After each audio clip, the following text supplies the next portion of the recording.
Sir एबे केमती लागुची national award पर प्रत्येक शिक्षक होउचंती देश गठनर जड़े जड़े बड़ सिपाही। जे जने डिग्री नहीं जाइची से शिक्षित ना शिक्षार डेफिनेशन आपण केमती देबे सेतिके जदि करि परिबनी ताले शिक्षित हबार कोनसी माने नाही।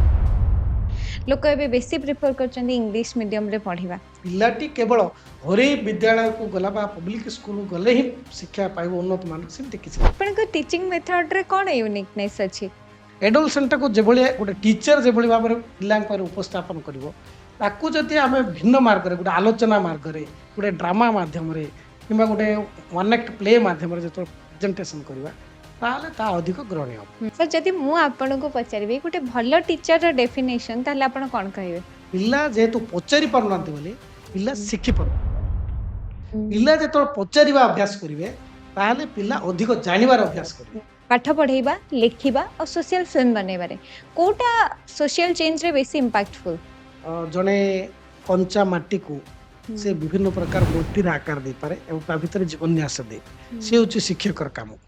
सर आपण ट्राइबल कम्युनिटी के नेकी कोन रिसर्च करछा तो आपण देखिबे आदिवासी समाज रे भिक्षावृत्ति नाही आत्महत्यार स्थान नाही। आदिवासी समाज रे गोटे महिला से केबे हेले दुर्बला बोली भाबेनी से सब बेले सबला भाबे एवं सब बेले गोटे आइकन बोली तैयार करते। केते प्रभावशाली आज का समय रे गरीबी अछि बहुत पिला मोर कोह पळे आसुची कारण मु जेतेबेले देखिछि इएटाକୁ कौन गरीबटाକୁ सेतेबेले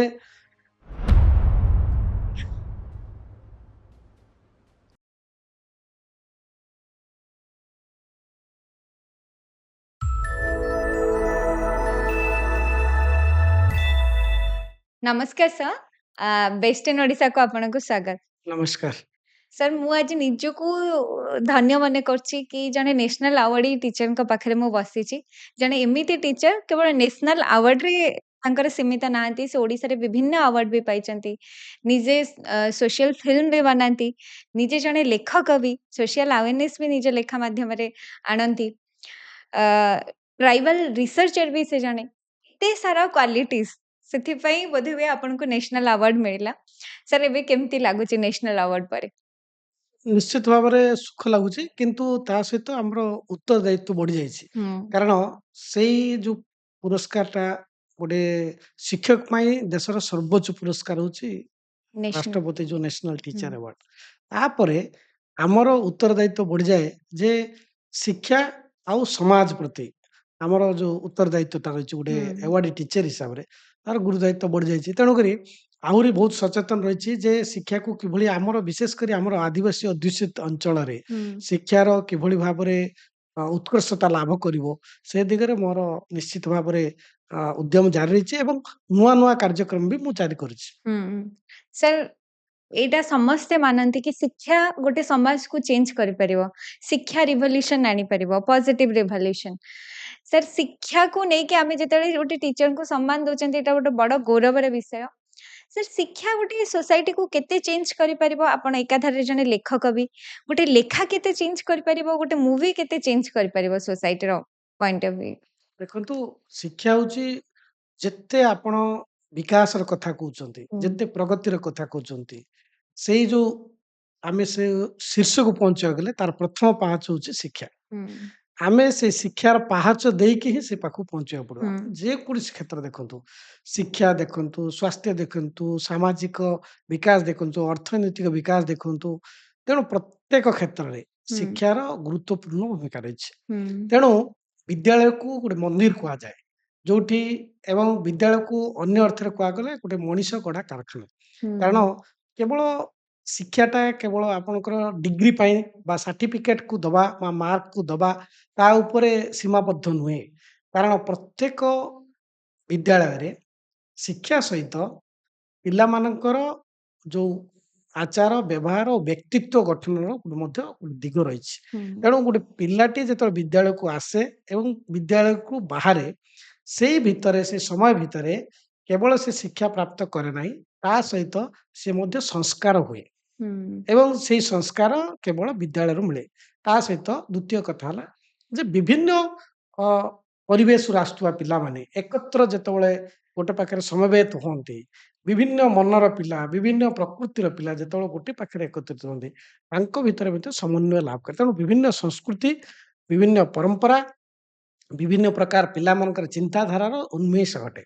ତେଣୁ ହୁଁ ବିଦ୍ୟାଳୟଟା ନିଶ୍ଚିତ ଭାବରେ ଗୋଟେ ବିକାଶର ଇଏ ହଉଛି ପ୍ରଥମ ସ୍ତର ହୁଁ ଏବଂ ପ୍ରତ୍ୟେକ ଶିକ୍ଷକ ହଉଛନ୍ତି ଦେଶ ଗଠନର ଜଣେ ଜଣେ ବଡ଼ ସିପାହୀ। ହୁଁ ନିଶ୍ଚିତ ସାର୍ ଆପଣ ଗୋଟେ ବହୁତ ସୁନ୍ଦର କଥା କହିଲେ ମଣିଷ ତିଆରିର କାରଖାନା ଆମେ ବିଦ୍ୟାଳୟକୁ କହିପାରିବା କାହିଁକି ନା ଆମେ ବୁକିସ୍ ନଲେଜ ତ ନେଇ ଯାଉଛନ୍ତି ବହି ତ ପଢି ଦଉଛନ୍ତି କିନ୍ତୁ ଗୋଟେ ମଣିଷତ୍ୱ ଆମ ଭିତରେ ରହୁନି ସାର୍ ଯଦି ମୁଁ ଆପଣଙ୍କୁ ଜଣେ ଶିକ୍ଷାର ଡେଫିନେସନ ଯଦି ମୁଁ ଆପଣଙ୍କୁ ପଚାରେ ସାର୍ ଆପଣ କେମିତି ଦେବେ ଯେ ଜଣେ ଡିଗ୍ରୀ ନେଇଯାଇଛି ସେ ଶିକ୍ଷିତ ନା ଶିକ୍ଷାର ଡେଫିନେସନ ଆପଣ କେମିତି ଦେବେ? ନାଇଁ ଦେଖନ୍ତୁ, ଡିଗ୍ରୀ ହାସଲ କରିଦେଲେ ଜଣେ ଶିକ୍ଷିତ ହେଇଯିବା ଇଏ ନାହିଁ।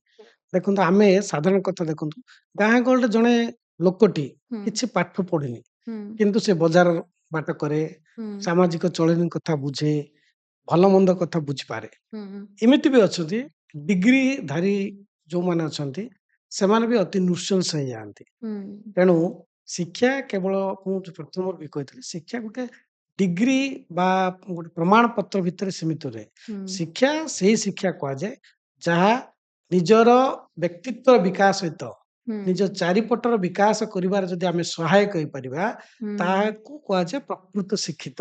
ହୁଁ ଯଦି କେବଳ ନିଜର ବିକାଶ ଘଟିବ, ଅନ୍ୟମାନଙ୍କର ବିକାଶ ପ୍ରତି ଆମେ ହେୟ ମନ କରିବା ବା ତୁଚ୍ଛ ମନ କରିବା ବା କିଛି ଧ୍ୟାନ ଦବାନି। ହୁଁ ଆମର ଦାୟିତ୍ୱ ଯେତେବେଳେ ଶିକ୍ଷିତ ଆମେ ହଉଛେ ଜଣେ ଜଣେ ଶିକ୍ଷିତ ହବା ପରେ ପ୍ରଥମ କଥା ହେଲା ଆମ ପରିବାରର ବିକାଶ ଘଟିବ ହୁଁ ଏବଂ ତାପରେ ଆମର ସାହିର, ଆମର ଆମ ଗ୍ରାମର, ଏମିତି କ୍ରମାନୁସାରେ ଆମର ଦେଶ ପ୍ରତି ମଧ୍ୟ ଗୋଟେ ହୁଁ ଉତ୍ତରଦାୟିତ୍ୱ ରହୁଛି। ତେଣୁ ଶିକ୍ଷିତ ବ୍ୟକ୍ତିମାନେ ନିଜର ହୁଁ ଯୋଉ ବ୍ୟକ୍ତିତ୍ୱକୁ ବିକାଶ କରିବା ସହିତ ଆମର ପ୍ରଥମ କଥା ହେଲା ଆମର ଗଣତନ୍ତ୍ର, ଐତିହ୍ୟ, ସଂସ୍କୃତି, ରାଷ୍ଟ୍ରର ସୁରକ୍ଷା ଏବଂ ଦେଶର ବିକାଶରେ ଆମର ଗୋଟେ ଗଠନମୂଳକ ଅବଦାନ ରହିବା ନିହାତି ଆବଶ୍ୟକ। ହୁଁ ସେତିକି ଯଦି କରିପାରିବନି ତାହେଲେ ଶିକ୍ଷିତ ହବାର କୌଣସି ମାନେ ନାହିଁ। ହୁଁ ନିଶ୍ଚିତ ସାର୍ ସାର୍ ଆମେ କଥା ହଉଛନ୍ତି ଭୁବନେଶ୍ୱରରେ ବସିକି କଥା ହଉଛନ୍ତି ସାର୍ ଆପଣ ଜଣେ ଟିଚର ରାୟଗଡ଼ାର ସେ ଯଦି ଦେଖିବା ଏବେ ଏଜୁକେସନାଲ ସିଷ୍ଟମରେ ଟିକେ ଫରକ ଆସିଯାଇଛି ଗଭର୍ଣ୍ଣମେଣ୍ଟ ସ୍କୁଲ ପ୍ରାଇଭେଟ ସ୍କୁଲ ସବୁଥିରେ ଟିକେ ଫରକ ଆସିଯାଇଛି ଲୋକ ଏବେ ବେଶୀ ପ୍ରିଫର କରୁଛନ୍ତି ଇଂଲିଶ ମିଡିୟମରେ ପଢିବା ସାର୍ ଯଦି ରାୟଗଡ଼ାର ପିଲାଟିଏ ଗଭର୍ଣ୍ଣମେଣ୍ଟ ସ୍କୁଲରେ ପାଠ ପଢୁଛି ସେ କଣ କମ୍ପିଟ୍ କରିପାରିବ ଗୋଟେ ଭୁବନେଶ୍ୱରର ଇଂଲିଶ ମିଡିୟମ ଛୁଆ ସହିତ? ନିଶ୍ଚିତ ଭାବରେ। କାହିଁକି ମୁଁ ମୋର ଟିକେ ଭିନ୍ନ ମତ ରହିବ ଯେ ଆମ ଅଞ୍ଚଳରେ ମୋ ଭଳି ଯୋଉ ଆଦିବାସୀ ଅଧ୍ୟୁଷିତ ଅଞ୍ଚଳ ଅଛି ସେଇ ଅଞ୍ଚଳରେ ଶିକ୍ଷାର ବିକାଶ ପାଇଁ ସରକାରୀ ସ୍ତରରେ ବହୁତ ଉଦ୍ୟମ କରାଯାଉଛି। ହୁଁ ଭିତ୍ତିଭୂମିର ବିକାଶ କରାଯାଉ କିଭଳି ଯେଭଳି ଆପଣଙ୍କର ପବ୍ଲିକ ସ୍କୁଲ ଭଳି ସ୍ମାର୍ଟ ବୋର୍ଡ କଥା କରାଯାଉ ହୁଁ ବା ବିଦ୍ୟାଳୟର ଆଙ୍ଗିକ ପରିବର୍ତ୍ତନ କଥା କରାଯାଉ। ହୁଁ ତା ସହିତ ଶିକ୍ଷକ ତାଲିମ ପ୍ରାପ୍ତ ଶିକ୍ଷକମାନଙ୍କର ଯୋଗଦାନର କଥା କରାଯାଉ ଏବଂ ଯୋଉ ବିଦ୍ୟାଳୟର ବର୍ଷକର ଯୋଉ ଶିକ୍ଷା ବ୍ୟବସ୍ଥାର ଯୋଉ କାର୍ଯ୍ୟକ୍ରମ ଗୁଡାକ ରହିଛି ସେଇ କାର୍ଯ୍ୟକ୍ରମର ବ୍ୟାପକ ଉନ୍ନତି ଘଟିଛି। ହୁଁ ଆମେ ବିଭିନ୍ନ ସ୍ତର ପିଲାଙ୍କର ନିରନ୍ତର ମୂଲ୍ୟାୟନ କରାଯାଉଛି, କେବଳ ପରୀକ୍ଷାଗତ ମୂଲ୍ୟାୟନ ନାହିଁ। ବିଭିନ୍ନ ସହପାଠ୍ୟ କାର୍ଯ୍ୟକ୍ରମରେ ମଧ୍ୟ ପିଲାଙ୍କର ତାଙ୍କର ବିକାଶ, ତାଙ୍କର ସୃଜନ ଶକ୍ତିର ବିକାଶ, ତାଙ୍କର ବିଭିନ୍ନ ପ୍ରତିଭାର ବିକାଶ ଦିଗରେ ଯେମିତି ଆମର ହଉଛି ବିଜ୍ଞାନ ମେଳା ହଉଛି, ସେମିତି ଆମର ବାର୍ଷିକ କ୍ରୀଡ଼ା ଉତ୍ସବ ହଉଛି, ବାର୍ଷିକ ଉତ୍ସବ ହଉଛି, ବିଭିନ୍ନ ପ୍ରକାରର କମ୍ପିଟେଟିଭ ଏକ୍ଜାମ କରାଯାଉଛି। ହୁଁ ତା ସହିତ ଆପଣଙ୍କର ଏବେ ଯଦି ଦେଖିବା ଆମର ପିଏମସି ବିଦ୍ୟାଳୟ ଗୁଡାକ ମଧ୍ୟ କରାଗଲାଣି, ଆଦର୍ଶ ବିଦ୍ୟାଳୟ ଗଠନ ମାନେ ନିର୍ମାଣ କରାଗଲାଣି। ତେଣୁ ବିଦ୍ୟାଳୟର ବିଭିନ୍ନ ପ୍ରକାର ସ୍ତର ହେଲାଣି। ପିଲାଟି କେବଳ ଘରୋଇ ବିଦ୍ୟାଳୟକୁ ଗଲା ବା ପବ୍ଲିକ ସ୍କୁଲକୁ ଗଲେ ହିଁ ଶିକ୍ଷା ପାଇବ ଉନ୍ନତ ମାନର, ସେମିତି କିଛି ନାହିଁ। ହୁଁ ଆମ ପିଲାମାନେ ମଧ୍ୟ ଏବେ ବି କମ୍ପିଟ୍ କରୁଛନ୍ତି ବିଭିନ୍ନ ପ୍ରକାରର କମ୍ପିଟେଟିଭ ଏକ୍ଜାମରେ ଏବଂ ହୁଁ ସଫଳତା ବି ପାଉଛନ୍ତି। ହୁଁ ଦେଖିଥିବେ ଆପଣମାନେ ଗତ ବର୍ଷର ବହୁତ ଗୁଡ଼ିଏ ଫଳାଫଳକୁ ଯଦି ଦେଖିବା ଓଏଏସ୍ କିମ୍ବା ବିଭିନ୍ନ ପ୍ରକାର କମ୍ପିଟେଟିଭ ଏକ୍ଜାମରେ ସେଇ ପିଲାମାନେ କୋଉଠି ପଢୁଛନ୍ତି? ସେ ହୁଁ ପିଲାମାନେ ଆମେ ସରକାରୀ ବିଦ୍ୟାଳୟରେ ହିଁ ପଢିକି ଆସୁଛନ୍ତି। ହୁଁ ନିଶ୍ଚିତ ସାର୍ ସାର୍ ଆପଣ ରାୟଗଡ଼ାରେ ଛୁଆଙ୍କୁ ପାଠ ପଢଉଛନ୍ତି ସାର୍ ଆପଣ ଲିଟରେଚର ପଢାନ୍ତି ସାର୍ ଯଦି ଆମେ ସାହିତ୍ୟକୁ ଦେଖିବା ମୁଁ ଯେମିତି କହିଲି ଗୋଟେ ଭାଷାଗତ ବିବିଧତା ଆମ ଭିତରେ ଅଛି ଯିଏ ଟିକେ ଇଂଲିଶ କହିଦିଏ କୋଉଠି ନା କୋଉଠି ଆମେ ସମସ୍ତେ ଭାବନ୍ତି ସେ ବୋଧେ ଟିକେ ସ୍ମାର୍ଟ ସେ ଟିକେ ଅଧିକ ଜାଣିଛି ଆମ ମନ ଭିତରେ ଗୋଟେ ଭାବନା ଆସେ ଯେତେବେଳେ ଗୋଟେ ଏମ୍ପ୍ଲୟମେଣ୍ଟ ଅପରଚ୍ୟୁନିଟି ଆସେ ଭାଷା ଗୋଟେ ବାଧକ ସାଜେ କି?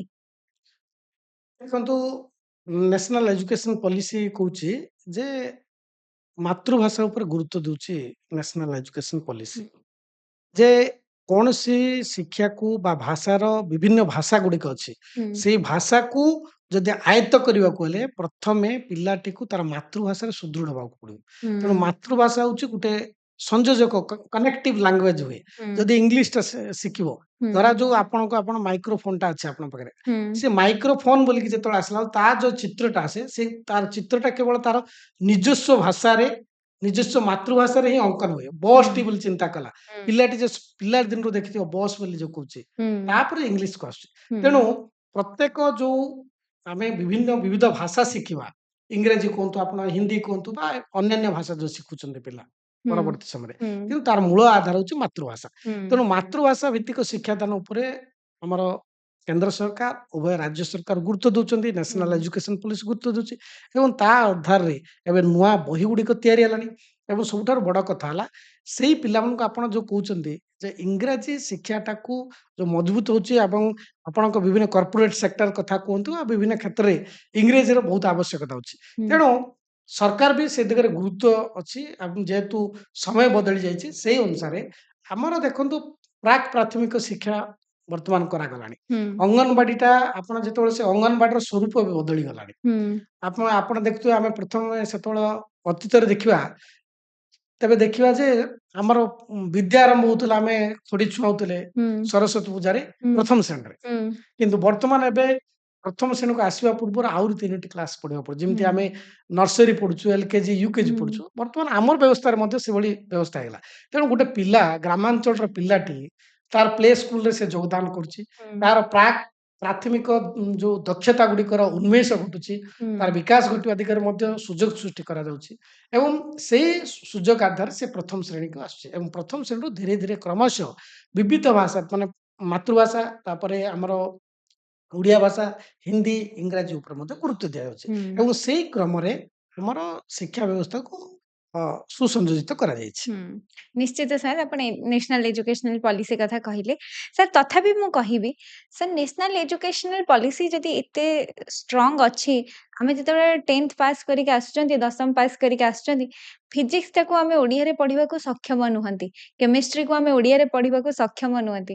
ସାର୍ ସେ ଦିଗରେ ଗୋଟେ ପିଲା ଯେ ଅଛି ଇଂଲିଶ ମିଡ଼ିୟମ ସ୍କୁଲରେ ପଢ଼ିଛି, ସେ ସାଇନ୍ସ ପଢ଼ିଛି, ଫିଜିକ୍ସ ପଢ଼ିଛି, କେମିଷ୍ଟ୍ରି ପଢ଼ିଛି, କିନ୍ତୁ +2 ଯେତେବେଳେ ଯାଉଛନ୍ତି ଏକାଧାରରେ ଗୋଟେ ଓଡ଼ିଆ ମିଡ଼ିୟମ ଛୁଆ, ଗୋଟେ ଇଂଲିଶ ମିଡ଼ିୟମ ଛୁଆ ଯାଉଛନ୍ତି। ସେଠି ତ ସାର୍ ଗୋଟେ ଓଡ଼ିଆ ମିଡ଼ିୟମ ଛୁଆ ବିଭିନ୍ନ ଅସୁବିଧାର ସମ୍ମୁଖୀନ ହୁଏ। ତା ପାଇଁ ଏବେ ଗଭର୍ଣ୍ଣମେଣ୍ଟ କେତେ ତତ୍ପର?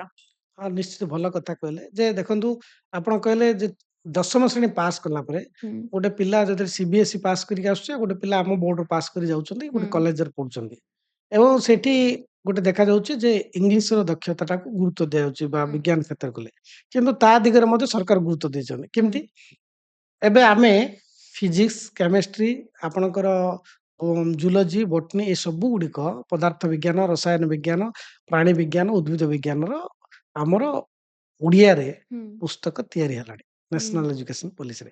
ତେଣୁ ଆଚ୍ଛା। ପିଲାଟି ଆଉ ଯେତେବେଳେ ଯାଏ ତା ଇଚ୍ଛା ଗୋଟେ ମାନେ ଅପରଚ୍ୟୁନିଟି ରହେ, ହୁଁ, ତା ନିଜ ଇଏରେ ସେ ଓଡ଼ିଆରେ ପଢିବ ନା ଇଂଲିଶରେ ପଢିବ, ତା ପାଇଁ ସୁଯୋଗ ରହିଛି। ହୁଁ, ଦ୍ୱିତୀୟ କଥା ହେଲା ଏବେ ନ୍ୟାସନାଲ ଏଜୁକେସନ ପଲିସିରେ କଥା ହେଲା ଯେ ଧରାଯାଉ ମୁଁ ଫିଜିକ୍ସ ପଢିବି, ହୁଁ, ଷ୍ଟାଟିଷ୍ଟିକାଲ ପଢିବି, ଇଆଡେ ହିଷ୍ଟ୍ରି ପଢିବି। ହୁଁ, ଆମ ସମୟରେ ସେଭଳି ସୁଯୋଗ ନଥିଲା। ହୁଁ, ଆମେ ଏଇଥିରେ ଆମେ ଯାଉଥିଲେ, ଆମେ କମର୍ସକୁ ଯାଉଥିଲେ ହୁଁ, କିମ୍ବା ଆର୍ଟସକୁ ଯାଉଥିଲେ କିମ୍ବା ସାଇନ୍ସକୁ ଯାଉଥିଲେ। ହୁଁ, ଏବେ ନ୍ୟାସନାଲ ଏଜୁକେସନ ପଲିସିର ଗୋଟେ ବଡ କଥା ହେଲା ଆମେ ଏ 3ଟା ଯାକ ସବଜେକ୍ଟକୁ ରୁ ହୁଁ, କିଛି କିଛି ନେଇ ଆମେ ପଢିପାରିବା ହୁଁ, ଏବଂ ଫ୍ଲେକ୍ସିବିଲିଟି ରଖିଛନ୍ତି ପାଠ ପଢାରେ।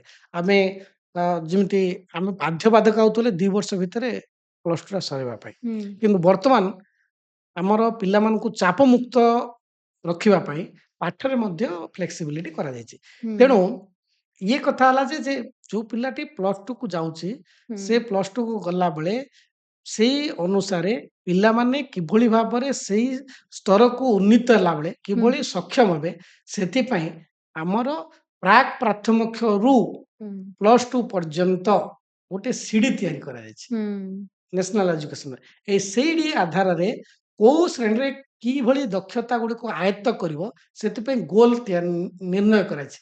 ସେଇ ଗୋଲକୁ ଯେତେବେଳେ ଆଚିଭ୍ କରିବ ଏବଂ ଆଗାମୀ ଦିନରେ ଆପଣ ଯୋଉ କଥା ଚିନ୍ତା କରୁଛନ୍ତି ସେଇ ସମସ୍ୟାରୁ ସମୂଳ ମାନେ ଲୋପ ହୋଇଯିବ ଏବଂ ପିଲାଟି ନିଶ୍ଚିତ ଭାବେ ଅନ୍ୟ ପିଲା ସହିତ ସକ୍ଷମ ହୋଇପାରିବ।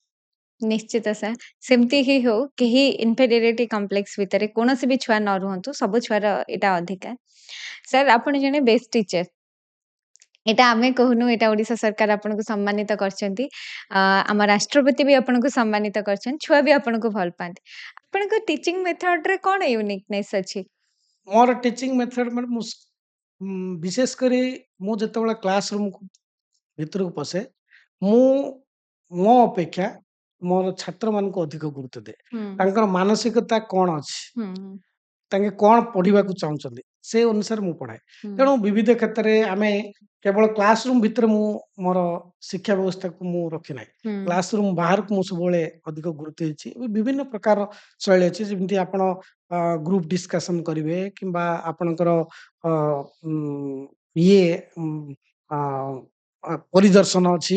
ହୁଁ, ତା ସହିତ ଆପଣଙ୍କର ବିଭିନ୍ନ ପ୍ରକାର ଟିଏଲଏମ୍ ତିଆରି କରାଯାଉଛି ଏବଂ ବଡ଼ କଥା ହେଲା ମୁଁ ଅନ୍ୟ ମେଥଡ ବି ଆପଣଙ୍କୁ ଯେମିତି କରୁଛି।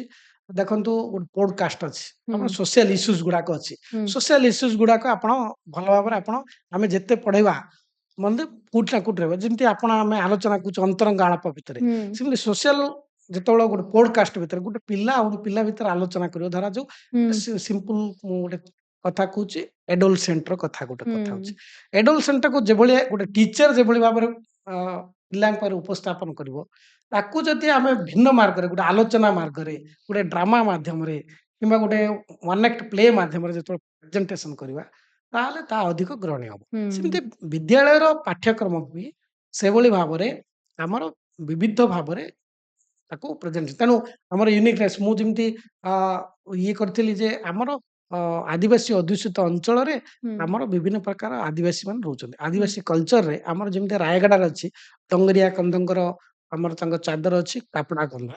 ହୁଁ, ସେମିତି ଜିଆଇ ଟ୍ୟାଗ ପାଇଛନ୍ତି କାପଡା କନ୍ଧା ଏବଂ ସୌରା ମାନଙ୍କର ପ୍ରସିଦ୍ଧ ଚିତ୍ରକଳା ହଉଛି ଇଟ୍ ତାଲ। ହୁଁ, ତେଣୁ ଏଇ ଦୁଇଟିକୁ ନେଇ ମୁଁ ଗୋଟେ ମାନେ ଏକ୍ସପେରିମେଣ୍ଟ କରିଥିଲି ବାଲାରେ। କାନ୍ଥରେ ତିନୋଟି ଭାଗ କରାଯାଇଥିଲା, ଗୋଟେ ହେଲା ମ୍ୟାଥମେଟିକ୍, ଗୋଟେ ହେଲା ସୋସିଆଲ ଷ୍ଟଡିଜ, ଗୋଟେ ହେଲା ଆପଣଙ୍କର ଭାଷା। ହୁଁ, ଏଇ ଚିତ୍ରକୁ ନେଇକି କିଭଳି ଭାବରେ ସେମାନେ ପଢିପାରିବେ, ଯାହା ଦ୍ୱାରା ପିଲାଟି ଆଚ୍ଛା, ଯେତେବେଳେ କ୍ଲାସ ରୁମ୍ ଆସିଲେ କପଡା କନାର ଚିତ୍ର ଅଛି, ଏଇଟା ମୋର ସଂସ୍କୃତିର ଚିତ୍ର। ହୁଁ, ଯଦି ସୌରା ଏଡିତାଲ ଦୁଚାରେ ଏଇଟା ତ ମୋର ଗାଁର ଚିତ୍ର, ମୋ ଘରେ ଅଛି କାନ୍ଥ, ଏତିକି କିଛି ଫରକ ନାହିଁ। ହୁଁ, ସେଇଠୁ ସେ କିଭଳି ଭାବରେ ଶିଖିବ ସେ ଦିଗରେ ମଧ୍ୟ ଗୁରୁତ୍ୱ ଦିଆଯାଇଛି। ହୁଁ, ସେମିତି ମୁଁ ଗୋଟେ କରିଥିଲି ବାଲ ଅଦାଲତ ବୋଲି, ହୁଁ, ଯେମିତି ଅଦାଲତରେ ଜଜ୍ ବସିବେ। ହୁଁ, ଏଇଟା ସୋସିଆଲ ଇସ୍ୟୁଜକୁ ପ୍ରୋବ୍ଲେମ ସହିତ ତାକୁ କ୍ଲାସ ରୁମ୍ ଟ୍ରାଞ୍ଜାକ୍ସନରେ ମଧ୍ୟ କରିଥିଲି। ହୁଁ, ଧରାଯାଉ ସୋସିଆଲ ଟ୍ରାଞ୍ଜାକ୍ସନ କେମିତି ହେଲା, ଏକ୍ସାମ୍ପଲ ହେଲା ମୁଁ ଗୋଟେ ଦେଲି, ମନେକର ଆପଣ ଗୋଟେ ବିଷୟରେ ପଢଉଛନ୍ତି, ହୁଁ, ଜଜ୍ ବସିଛନ୍ତି, ଓକିଲ ଦିଟା ରହୁଛନ୍ତି, ଦିଟା ଭାଗ ରହିଲେ, ହୁଁ, ଦିଟା ଭାଗ କରାହେଇଗଲା କ୍ଲାସ ରୁମକୁ। ଗୋଟେ ପିଲା ପ୍ରେଜେଣ୍ଟେସନ କରିବ ଗୋଟେ କାର୍ଡ ନେଇକି, ଆଉ ଗୋଟେ ପିଲା ପ୍ରେଜେଣ୍ଟେସନ କରିବ ସେଇ କାର୍ଡକୁ ନେଇକି। ତାଙ୍କ ଭିତରେ ନାଇଁ ଇଏ ଠିକ ହଉଛି ନା ଇଏ ଭୁଲ ହଉଛି, ତାପରେ ସପୋର୍ଟିଂ କରିବେ କିଏ, ଆମର ପିଲା ଗୁଡାକ ସପୋର୍ଟିଂ କରିବେ। ହୁଁ, ତାହେଲେ ସେଇ ଶିକ୍ଷଣ ଭିତରେ ଆମେ ଯୋଉ ଫ୍ଲାସ କାର୍ଡ ଗୁଡାକ ରଖିଥିବୁ ସେ ବିଷୟରେ, ସେ ଫ୍ଲାସ କାର୍ଡକୁ ରଖି ଦିଟା ଓକିଲଙ୍କ ଭିତରେ ଯୋଉ ଡିବେଟ ହେଲା ଭଳି ହବ ହୁଁ, ଏବଂ ଗୋଟେ ପିଲା ବସିଥିବ, ତା ସହିତ ଶିକ୍ଷକ କଣ କରିବେ ସେଇଠି ବସିଥିବେ ଏବଂ ଖାଲି ସପୋର୍ଟିଂ ଦେଇଥିବେ। ହୁଁ, ଯେ ଧରାଯାଉ ଗୋଟେ ଅନ୍ୟ ଟ୍ରାକରେ ଗଲାବେଳେ ସେତେବେଳେ ସପୋର୍ଟିଂ ଦେବେ। ହୁଁ, ତା ଦ୍ୱାରା କଣ ହବ, ପିଲାଙ୍କ ଭିତରେ ଯୋଉ ଡିପ୍ ଆଲୋଚନା ହୁଏ, ହୁଁ, ତାହା ଦୀର୍ଘ ଦିନ ପରେ ସ୍ଥାୟୀ ଭାବରେ ରହେ। ତେଣୁ ହୁଁ, ପ୍ରତ୍ୟେକ ଶିକ୍ଷାକୁ ମୁଁ ଭିନ୍ନ ଅର୍ଥରେ, ଭିନ୍ନ ମାର୍ଗରେ ତାକୁ ପଢାଇବା ପାଇଁ ମୁଁ ଚେଷ୍ଟା କରି ଆସିଛି। ହୁଁ। ନିଶ୍ଚିତ ସାର୍। ଆପଣ କେବଳ ବହିକୁ ଧରିକି ପାରମ୍ପରିକ ଶୈଳୀରେ ପଢ଼େଇବାକୁ ପସନ୍ଦ କରନ୍ତି ନା କିଛି ନା କିଛି ଇନୋଭେଟିଭ୍ ୱେରେ ପଢ଼େଇବାକୁ ନିଶ୍ଚିତ ଭାବରେ ହଁ। ସବୁବେଳେ ଚେଷ୍ଟା କରନ୍ତି। ସାର୍ ଯଦି ମୁଁ ଆପଣଙ୍କୁ ପଚାରିବି ଗୋଟେ ଭଲ ଟିଚରର ଡେଫିନେସନ୍ ତାହେଲେ ଆପଣ କଣ କହିବେ? ଭଲ ଟିଚରର ଡେଫିନେସନ ହେଲା ଯେ ଶିକ୍ଷକ ନିଜ ସ୍ତରରୁ ଓହ୍ଲେଇ ଯାଇ ହୁଁ, ପିଲାଙ୍କ ସ୍ତରକୁ ଯଦି ଆସିପାରିବ, ତାହେଲେ ଶିକ୍ଷକ ଭଲ ଶିକ୍ଷକ ହେଇପାରିବ। ହୁଁ, ଆମେ ତା ବାଦରେ ଆପଣମାନେ ଆମେ ଯେମିତି କହୁଛେ ଗୋଟେ ଭଲ ଶିକ୍ଷକ ହେଲେ ସମୟାନୁବର୍ତ୍ତିତା ରହିବା ଆବଶ୍ୟକ। ଗୋଟେ ଭଲ ଶିକ୍ଷକ ହେଲେ କଠିନ ପରିଶ୍ରମ ରହିବା ଆବଶ୍ୟକ। ଭଲ ଶିକ୍ଷକ ହେଲେ ପ୍ରଚୁର ଜ୍ଞାନ ରହିବା ଆବଶ୍ୟକ।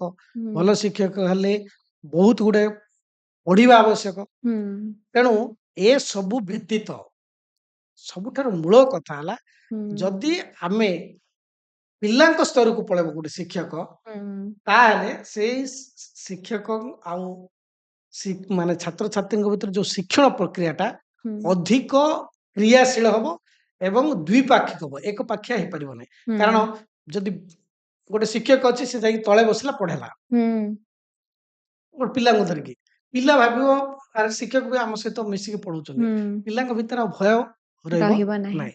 ଯଦ୍ୱାରା ପିଲା କଣ କରିବେ, ଅଧିକ ମାତ୍ରାରେ ଯୋଡି ହେବେ, ହୁଁ ଅଧିକ ମାତ୍ରାରେ ପଚାରିବେ। ହୁଁ ଯେତେବେଳେ ଭୟମୁକ୍ତ ହେବେ, ପିଲାଙ୍କର ପ୍ରଶ୍ନ ପଚାରିବାର ଆଗ୍ରହଟା ବଢିଯିବ। ହୁଁ କାରଣ ବହୁତ ସମୟରେ ପିଲା ଯେହେତୁ ପଚାରି ପାରୁନାହାନ୍ତି ବୋଲି ପିଲା ହୁଁ ଶିଖି ପାରୁନାହାନ୍ତି। ହୁଁ ପିଲା ଯେତେବେଳେ ପଚାରିବା ଅଭ୍ୟାସ କରିବେ ତାହେଲେ ପିଲା ଅଧିକ ଜାଣିବାର ଅଭ୍ୟାସ କରିବେ। ପିଲା ପଚାରିବେ, ଜାଣିବେ। ତେଣୁ ଜାଣିବା, ଜାଣିଲା ପରେ ଜିଣିବା, ଇଏ ହୁଁ କଥାଟା ଅଛି। ତେଣୁ ଗୋଟେ ଭଲ ଶିକ୍ଷକ ହେଲେ ବହୁତ ପଢିବା ଆବଶ୍ୟକ, ତା ସହିତ ପିଲାଙ୍କ ସ୍ତରକୁ ଯାଇ ଶିକ୍ଷାଦାନ ଆବଶ୍ୟକ। ହୁଁ ନିଶ୍ଚିତ ସାର୍ ଗୋଟେ ବହୁତ ସୁନ୍ଦର କଥା କହିଲେ ଯଦି ଭୟ ପଳେଇବ ଛୁଆଙ୍କ ଭିତରେ କ୍ୟୁରିଓସିଟି କେବେ ମରିବନି କାହିଁକି ଆମେ ବି ଯେତେବେଳେ ପଢୁଥିଲୁ ଯେତେବେଳେ ଗୋଟେ କ୍ୱେଶ୍ଚନରେ ଡାଉଟ୍ ରହିଥିଲା ସାର୍ଙ୍କୁ ପଚାରିବୁନି କାଳେ କ୍ଲାସ୍ ହସିଦବ ଗୋଟେ ସବୁବେଳେ ଭୟ ରହେ ସାର୍ କାଳେ ଗାଳି ଦେଇଦେବେ ସେ ଭୟଟା ଯଦି ପଳେଇବ ଛୁଆଙ୍କର କ୍ୟୁରିଓସିଟି କେବେ ମରିବନି ଆଉ ନିଶ୍ଚିତ ଛୁଆମାନେ ବହୁତ କିଛି ଲର୍ନ କରିପାରିବେ ସାର୍ ଇଏ ଆମେ କଥା ହେଲେ ଶିକ୍ଷା ବ୍ୟବସ୍ଥା କଥା ଆପଣଙ୍କ ଟିଚର କଥା ସାର୍ ଆମେ ଯଦି ଦେଖିବା ଆପଣ କେବଳ ଗୋଟେ ଟିଚରରେ ସୀମିତ ନାହାନ୍ତି ଆପଣ ବିଭିନ୍ନ କାମ କରନ୍ତି କେବଳ ଶିକ୍ଷାରେ କେବଳ ଇନୋଭେଟିଭ ଆଇଡିଆସ୍ ବାହାର କରନ୍ତିନି ଆପଣ ନିଜେ ଲେଖନ୍ତି ସୋସିଆଲ ଫିଲ୍ମ ବି ବନାନ୍ତି ଯେମିତି ମୁଁ ଫାର୍ଷ୍ଟରୁ କହିଲି ସୋସିଆଲ ଫିଲ୍ମ ବନେଇବାକୁ କାହିଁକି ଭାବିଲେ କଣ କାହିଁକି ଏ ଆଇଡିଆଟା ଆପଣଙ୍କୁ ଦେଖନ୍ତୁ, ଆସିଲା ମୁଁ ଯେତେବେଳେ ମୋର ଶିକ୍ଷାଦାନ କରିବା ପୂର୍ବରୁ ମୋ ପଛରେ ଗୋଟେ ବଡ କାହାଣୀ ଅଛି। ହୁଁ ମୁଁ ମାନେ ଗୋଟେ ପୁଅର ଫ୍ୟାମିଲିରୁ ଆସିଥିଲି। ହୁଁ ଯେତେବେଳେ ପଢିବା ପାଇଁ ସଂଘର୍ଷ ହଉଥିଲା, ମୋ ମା ହଉଛି ଆମର ଶ୍ରେଷ୍ଠ ଗୁରୁ। କାରଣ ମୋ ମା ଅଳ୍ପ ପଢିଥିଲା। ଯେତେବେଳେ ମୋ ବାପାଙ୍କର ଦେହାନ୍ତ ଘଟିଲା, ମୋ ମା ଗୋଟେ ବିରାଟ ପରିବାରକୁ ନେଇ ସେ ଆଗକୁ ନେଲେ ହୁଁ ନିଜେ। ହୁଁ ବିଭିନ୍ନ ଘରେ ଉଁ, ଉଁ, କାମ କରିକି ଆମକୁ ପଢେଇଛନ୍ତି। ଏବଂ ସେତେବେଳେ ସେ ଚାହିଁଥିଲେ ଅନ୍ୟ କିଛି କରିଥାନ୍ତେ, କିନ୍ତୁ ସିଏ ଚାହିଁଥିଲେ ଯେ ଆମ ପିଲାଗୁଡା ପଢନ୍ତୁ। ହୁଁ ସିଏ ସେତିକି ପଢେଇଥିବାରୁ 70 ଦଶକରେ ହୁଁ ଆମେ ଆଜି ଆପଣଙ୍କ ପାଖରେ, ଆପଣ ଆମକୁ ଖୋଜୁଛନ୍ତି, ଆମେ ଆଲୋଚନା କରୁଛୁ ବା ହୁଁ ଦେଶ ଆମକୁ ସମ୍ମାନିତ କରିଛି ଆମର ପ୍ରତିଭାକୁ ନେଇ। ହୁଁ କିନ୍ତୁ ଯେତେବେଳେ ଆପଣ ଯୋଉ ପଚାରୁଥିଲେ ଶିକ୍ଷା କଥା, ହୁଁ ସେ ଶିକ୍ଷାଟା ଯଦି ମୁଁ ପାଇନଥାନ୍ତି, ହୁଁ ସେ ସଂସ୍କାରଟା ଯଦି ମୋ ମା ଦେଇନଥାନ୍ତା, ଯେ ଭଲ ସଂସ୍କାର ଆମକୁ ଦେଇନଥାନ୍ତା, ହୁଁ ତାହେଲେ ବୋଧହୁଏ ମୁଁ ଆଜି ଏଠି ନଥାନ୍ତି କି ମୋ ନାଁ ବି ରାଷ୍ଟ୍ର ସ୍ତରରେ ଚର୍ଚ୍ଚାର ବିଷୟ ହେଇନଥାନ୍ତା। ହୁଁ ତେଣୁ ଯେତେବେଳେ ଅ, ବିଭିନ୍ନ ସମସ୍ୟା ଗୁଡାକ ମତେ କବଳିତ କରିଥିଲା ପିଲାଟି ଦିନରୁ, ଦାରିଦ୍ର୍ୟତା, ଅଶିକ୍ଷା, କୁଶିକ୍ଷା, ସାମାଜିକ ବ୍ୟବସ୍ଥା, ହଁ, ହୁଁ ସେଇ ସମୟରେ ଯେତେବେଳେ ମୋର ଶିକ୍ଷାଦାନ ସରିଲା ବେଳେ ମୁଁ ମଝିରେ ସାମ୍ବାଦିକତା କରିଥିଲି। ମୋ ବଡ ଭାଇ ହଉଛନ୍ତି କୀର୍ତ୍ତିଚନ୍ଦ୍ର ସାହୁ, ସେ ସାମ୍ବାଦିକତା କରିଥିଲେ। ହୁଁ ତାଙ୍କୁ ସହଯୋଗ କରିବାରେ ମୁଁ ଧୀରେ ଧୀରେ ସାମ୍ବାଦିକତା ହେଇଥିଲି। ମୁଁ କିଛି କାଳ ସାମ୍ବାଦିକତା ବି କରିଛି। ହୁଁ ତେଣୁ ସାମ୍ବାଦିକତା କରିବା, ଗୋଟେ ମୋର ଚାରିପଟର ପରିବେଶକୁ ଦେଖିବା ଏବଂ ମୁଁ ଯୋଉ ତାଡନା ଦେଇକି ଆସିଛି ସେଇ ପରିସ୍ଥିତି ଭିତରେ ଯେ ଗତି କଲା ଭିତରେ ହୁଁ ମୋ ଚାରିପଟେ ଅଜସ୍ର ସମସ୍ୟା, ହୁଁ ମୋ ଚାରିପଟେ ଅଜସ୍ର ପ୍ରଶ୍ନବାଚୀ ମୋ ହୁଁ ଚାରିପଟେ ଥିଲା। ଏବଂ ସେଇ ସବୁ ସମସ୍ୟା ଦେଖିଲା ବେଳକୁ ତାକୁ ସହଜରେ କିଭଳି ଭାବରେ କୁହାଯାଇ ପାରିବ, ହୁଁ ତାକୁ ସହଜରେ କୁହାଗଲେ ଆପଣ ପତ୍ର ପତ୍ରିକାରେ ଖବର ଲେଖିବେ। ହୁଁ ଯଦି ସେଇଟା କରିପାରୁନାହାନ୍ତି ଗପ ଲେଖିବେ। ହୁଁ ଯଦି ସେଇଟା କରିପାରୁନାହାନ୍ତି ସବୁଠୁ ଶ୍ରେଷ୍ଠ ହେଲା ହୁଁ ସୋସିଆଲ ଫିଲ୍ମ ତିଆରି କରିବା, ହୁଁ ଯୋଉଥିରେ ଗୋଟେ ବାର୍ତ୍ତା ଥାଏ ଏବଂ ସମସ୍ତଙ୍କର ମନକୁ ଚହଲେଇ ଦିଏ। ହୁଁ ତେଣୁକରି ସେଇ ବାଟଟା ମତେ ଲାଗିଲା ଯେ ଯେ କିଛି କହିବାକୁ ହେଲା, କହିବାକୁ ଆମର ଅଛି, ଆମ ହୁଁ ଭିତରେ ଯୋଉ ସଚେତନତା ରହୁଛି ଭିତରେ ଗୋଟେ ସବୁବେଳେ ଗୋଟେ ଅ, ଭଲ ଗୋଟେ ନାଗରିକ ହିସାବରେ ଯୋଉ ଭିତରେ ଗୋଟେ ତା ଥାଏ ମନ, ହୁଁ ମୋର ବୃତ୍ତି ଆଉ ପ୍ରବୃତ୍ତି ବ୍ୟତୀତ ସାମାଜିକ ପ୍ରତିବଦ୍ଧତା କଣ ରହିବା ଆବଶ୍ୟକତା ଅଛି। ସେଇ ପ୍ରତିବଦ୍ଧତା ହିଁ ମତେ କହିଲା ଯେ ନା, ତୁ କିଛି କରିବାକୁ ପଡିବ ଏବଂ ତୋର ପରିସ୍ଥିତି ଭିତରେ, ତୋ ଗଣ୍ଡି ଭିତରେ ରହିକି ଦେଖିବାକୁ ପଡିବ। ତେଣୁ ଗୋଟେ ସୋସିଆଲ ଫିଲ୍ମ ଚାହୁଁଛି ହୁଁ ଏଭଳି ଗୋଟେ ପ୍ଲାଟଫର୍ମ, ଯୋଉ ପ୍ଲାଟଫର୍ମରେ ଚୁମ୍ବକରେ ବହୁତ କଥା କହିପାରିବୁ। ହୁଁ ତେଣୁ ମତେ ସେ ଦିଗରେ ଗୋଟେ ଇଣ୍ଟରେଷ୍ଟ ରହିଲା। ହୁଁ ନିଶ୍ଚିତ ସାର୍ ସାର୍ ଗୋଟେ ଆପଣ ପଢଉ ବି ଛନ୍ତି ସୋସିଆଲ ଫିଲ୍ମ ବି ବନଉଛନ୍ତି ଲେଖୁ ବି ଛନ୍ତି ତିନିଟା ଜିନିଷ ଆପଣ ସୋସିଆଲ ରିଫର୍ମେସନ ପାଇଁ କରୁଛନ୍ତି ତିନିଟା ଭିତରୁ ପାଠ ପଢେଇବା ଲେଖିବା ଆଉ ସୋସିଆଲ ଫିଲ୍ମ ବନେଇବାରେ କୋଉଟା ସୋସିଆଲ ଚେଞ୍ଜ ରେ ବେଶୀ ଇମ୍ପାକ୍ଟଫୁଲ ଦେଖନ୍ତୁ, ମୁଁ ତାକୁ ଆପଣ ଯେହେତୁ କହିଲେ ହୁଁ ତିନିଟାର ସ୍ତର, ତିନି ତିନି ସ୍ତରରେ ହୁଁ ଦେଖନ୍ତୁ। ଜଣେ ଶିକ୍ଷକ, ସେ ହଉଛି ପ୍ରଥମରୁ ମୁଁ କହିଲି ସେ ହେଉଛି ଗୁରୁତ୍ୱାୟିତ। ହୁଁ କାରଣ ଜଣେ କଞ୍ଚା ମାଟିକୁ ହୁଁ ସେ ବିଭିନ୍ନ ପ୍ରକାର ମୂର୍ତ୍ତିର ଆକାର ଦେଇପାରେ ଏବଂ ତା ଭିତରେ ଜୀବନ୍ୟାସ ଦିଏ। ହୁଁ ସେ ହେଉଛି ଶିକ୍ଷକର କାମ। ଜଣେ ଫିଲ୍ମ ମେକର ସେ ବହୁତ କଥାକୁ ତାର ଶବ୍ଦ, ହୁଁ ଚିତ୍ର, ଚରିତ୍ର ମାଧ୍ୟମରେ ଆଉ ଚିତ୍ରକଳ୍ପ ମାଧ୍ୟମରେ ସେ ତାର କଥାଟାକୁ ପରିପ୍ରକାଶ କରେ। ହୁଁ ଯୋଉଟା କି ଗୋଟେ ବିରାଟ ସମୁଦାୟ ହୁଁ ଶିକ୍ଷକ ଗୋଟେ ଛାତ୍ର ଆଉ ତା ଅଭିଭାବକ ଭିତରେ ରହିଲା। ଲେଖକଟି ଗୋଟେ ସଚେତନ ପାଠକ ଭିତରେ ରହିଲା। ହୁଁ ଆମେ ଦୈନିକ ଖବର କାଗଜରେ ଲେଖୁଛୁ, ସାଧାରଣ ରିଡରଟା ପଢୁଛି ଏବଂ ଆଉ ଗୋଟେ ଏଲିଟ୍ ଗ୍ରୁପ ପଢୁଛି। ତା ଦ୍ୱାରା ତାଙ୍କ ମାନଙ୍କ ଭିତରେ ଭାବାନ୍ତର ହଉଛି ଗୋଟେ ଲେଖକ ହିସାବରେ। କିନ୍ତୁ ତା ବାଦ ବି ଗୋଟେ ଗୋଟେ ଗୋଷ୍ଠୀ ଭ୍ୟାକ୍ୟୁମ ରହିଯାଉଛି ସମାଜରେ, ଯୋଉମାନେ ସାଧାରଣ ଲୋକ, ଯୋଉ ଲୋକ କିଛି ପଢିନି କିନ୍ତୁ ସେ ଭଲ ଭାବେ ଦେଖିପାରିବ, ବୁଝିପାରିବ। ସେଇ ଲୋକଟାର ପ୍ରଭାବିତ ହେବ କେତେବେଳେ, ଯେତେବେଳେ ଗୋଟେ କିଛି ଦେଖିଲା, କିଛି ଶୁଣିଲା ଏବଂ ଅନୁଭବ କଲା। ଏବଂ ସେଇ ଦିଗରେ ଇଏ ହଉଛି ଆମର ସୋସିଆଲ ଫିଲ୍ମ ଗୁଡ଼ିକ ତା ନିଶ୍ଚିତ ଭାବରେ। ତେଣୁ ସମଗ୍ର ସମୁଦାୟକୁ ଯଦି ଆମେ ଦେଖିବା, ତା ବିଭିନ୍ନ ସ୍ତରରେ ଭିନ୍ନ ଭିନ୍ନ ଲୋକଙ୍କ ପାଖରେ ପ୍ରଭାବ ପକେଇଥାଏ। ଆପଣ ଯୋଉ 3ଟି ସ୍ତର କହିଲେ। ନିଶ୍ଚିତ ସାର୍, ଏତେ ବଢିଆ ସେ ଆପଣ ଏକ୍ସପ୍ଲେନ କଲେ 3ଟି ସ୍ତରର ଭୂମିକା ଆମକୁ ଏତେ ଭଲ ସେ ବୁଝେଇଲେ କି ସୋସିଆଲ ରିଫର୍ମ ଆଣିବା ପାଇଁ 3ଟି ସ୍ତର ହିଁ ଇକ୍ୱାଲି ଇମ୍ପୋର୍ଟାଣ୍ଟ। ସାର୍, ଆପଣ ଜଣେ ଟ୍ରାଇବାଲ କମ୍ୟୁନିଟି ରିସର୍ଚ୍ଚର। ସାର୍, ଯେତେବେଳେ ଆପଣ ଆୱାର୍ଡ ନେଲେ ଆମ ରାଷ୍ଟ୍ରପତି ଜଣେ ଟ୍ରାଇବାଲ କମ୍ୟୁନିଟିର, ସେ ଯେତେବେଳେ ଆମେ ଟ୍ରାଇବାଲ କମ୍ୟୁନିଟି କଥା ଭାବନ୍ତି, ଆମେ ଭାବନ୍ତି ସେମାନେ ବୋଧେ ଟିକେ ଆମଠାରୁ ପଛୁଆ, ଆମ ମାନଙ୍କର ଭାବନା ଥାଏ। ସାର୍, ଆପଣ ଟ୍ରାଇବାଲ କମ୍ୟୁନିଟି କି ନେଇକି କଣ ରିସର୍ଚ୍ଚ କରିଛନ୍ତି? ଦେଖନ୍ତୁ, ଆପଣ ବହୁତ ସୁନ୍ଦର କଥା କହିଲେ। ଆମେ ସାଧାରଣ ସ୍ତରରେ ଆମେ ଭାବୁ ଯେ ଟ୍ରାଇବାଲ ଯଦି ଜନଜାତି ବେଲେ ହୁଁ ଅନ୍ୟ ଜାତି ଅପେକ୍ଷା ସେମାନେ ପଛୁଆ ବୋଲି ଭାବୁଛନ୍ତି। ହୁଁ କିନ୍ତୁ ସେମାନଙ୍କ ଭିତରେ ଯେତେ ଯୋଉ ପ୍ରାକ୍ଟିସ ଗୁଡାକ ଅଛି, ହୁଁ ସେ ପ୍ରାକ୍ଟିସ ବା ଯୋଉ ଅଭ୍ୟାସ ଅଛି, ହୁଁ ତାଙ୍କର ସଂସ୍କୃତି, ତାଙ୍କ ପରମ୍ପରା, ସବୁବେଳେ ଗୋଟେ ଅସ୍ମିତା। ତେଣୁ ହୁଁ ଜନଜାତି ଅସ୍ମିତା କ୍ରମରେ ମୁଁ ଲେଖିଥିଲି। ଆପଣ ଧରା ଯୋଉ ତାଙ୍କର ବୈଠକ ଖାନା, ହୁଁ ସିମ୍ପଲ କଥା ଆମେ ଦେଖିବା, ହୁଁ ଗୋଟେ ଗାଁର କଥା। ମୁଁ ଗୋଟେ ଛୋଟିଆ ଉଦାହରଣ ଦେଲେ ଆପଣ ବୁଝିବେ। ଆମେ ଘରେ ଯଦି କିଛି ଗୋଟେ ହେଲା, ଚୁପ, ଘର କଥା ପଦାକୁ ଯିବାକୁ ହବ ନାହିଁ। ହୁଁ ଆମେ କହୁଛେ ହୁଁ ଗଲେ ଆମର ନାକ କଟିଯିବ, ହୁଁ ଆମ ମୁହଁରେ କଳା ବୋଳିଯିବ, ଏଇ କଥାରେ ଆମେ ଭୟ ରହୁଛେ। ହୁଁ କିନ୍ତୁ ଜନଜାତିରେ ସେଇ କଥାଟା ଗାଁ ଭିତରେ ଆଲୋଚନା ହୁଏ, ହୁଁ ଗାଁ ବୈଠକରେ ଆଲୋଚନା ହୁଏ।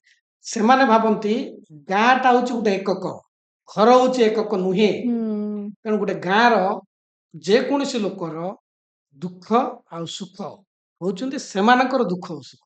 ହୁଁ ତେଣୁ ପ୍ରତ୍ୟେକ ସମସ୍ୟା, ତେଣୁ ଭାବେ ଗୋଟେ ଜନଜାତି ମୋ ପଛରେ ମୋ ଗାଁଟା ଅଛି। ତେଣୁ ସେ କେବେ ନିଜକୁ ଏକାକା ଭାବେନି। ଆମେ ବେଳେ ବେଳେ ଦେଖୁଥିବା ଆମ ସମାଜରେ, ସଭ୍ୟ ସମାଜରେ ଆମେ ଯଦି ରହୁଛେ, ତାହେଲେ ଆମର ଯଦି କିଛି ହେଇଗଲା, ହୁଏତ ଆମ ପଛରେ କିଏ ନଥାନ୍ତି, ଆମେ ହା ହୁତାଶ ହେଇଯାଉ। ବେଳେ ବେଳେ ଏମିତି ପରିସ୍ଥିତି ହୁଏ, କିଛି ନ ପାଇକି ଆତ୍ମହତ୍ୟା ମଧ୍ୟ ଅନେକ ସମୟରେ ହୁଏ। ତାର ବହୁତ କାରଣ ରହିଛି ଆତ୍ମହତ୍ୟାର, କିନ୍ତୁ ତା ଭିତରୁ ଇଏ ଗୋଟେ କାରଣ ଯେ କିଛି ଯଦି ବାଟ ବୁଦ୍ଧି ଦୁଶିଲାରେ ଶେଷରେ ଆମେ ପ୍ରାଣ ମଧ୍ୟ ତ୍ୟାଗ କରିଦଉ। କିନ୍ତୁ ଆପଣ ଦେଖିବେ ଆଦିବାସୀ ସମାଜରେ ଭିକ୍ଷାବୃତ୍ତି ନାହିଁ, ଆଦିବାସୀ ସମାଜରେ ଆତ୍ମହତ୍ୟାର ସ୍ଥାନ ନାହିଁ। ଆଦିବାସୀ ସମାଜରେ ଗୋଟେ ମହିଳା ସେ କେବେ ହେଲେ ଦୁର୍ବଳା ବୋଲି ଭାବେନି, ସେ ସବୁବେଳେ ସବଳା ଭାବିବେ ଏବଂ ସବୁବେଳେ ଗୋଟେ ଆଇକନ ବୋଲି ତିଆରି କରନ୍ତି।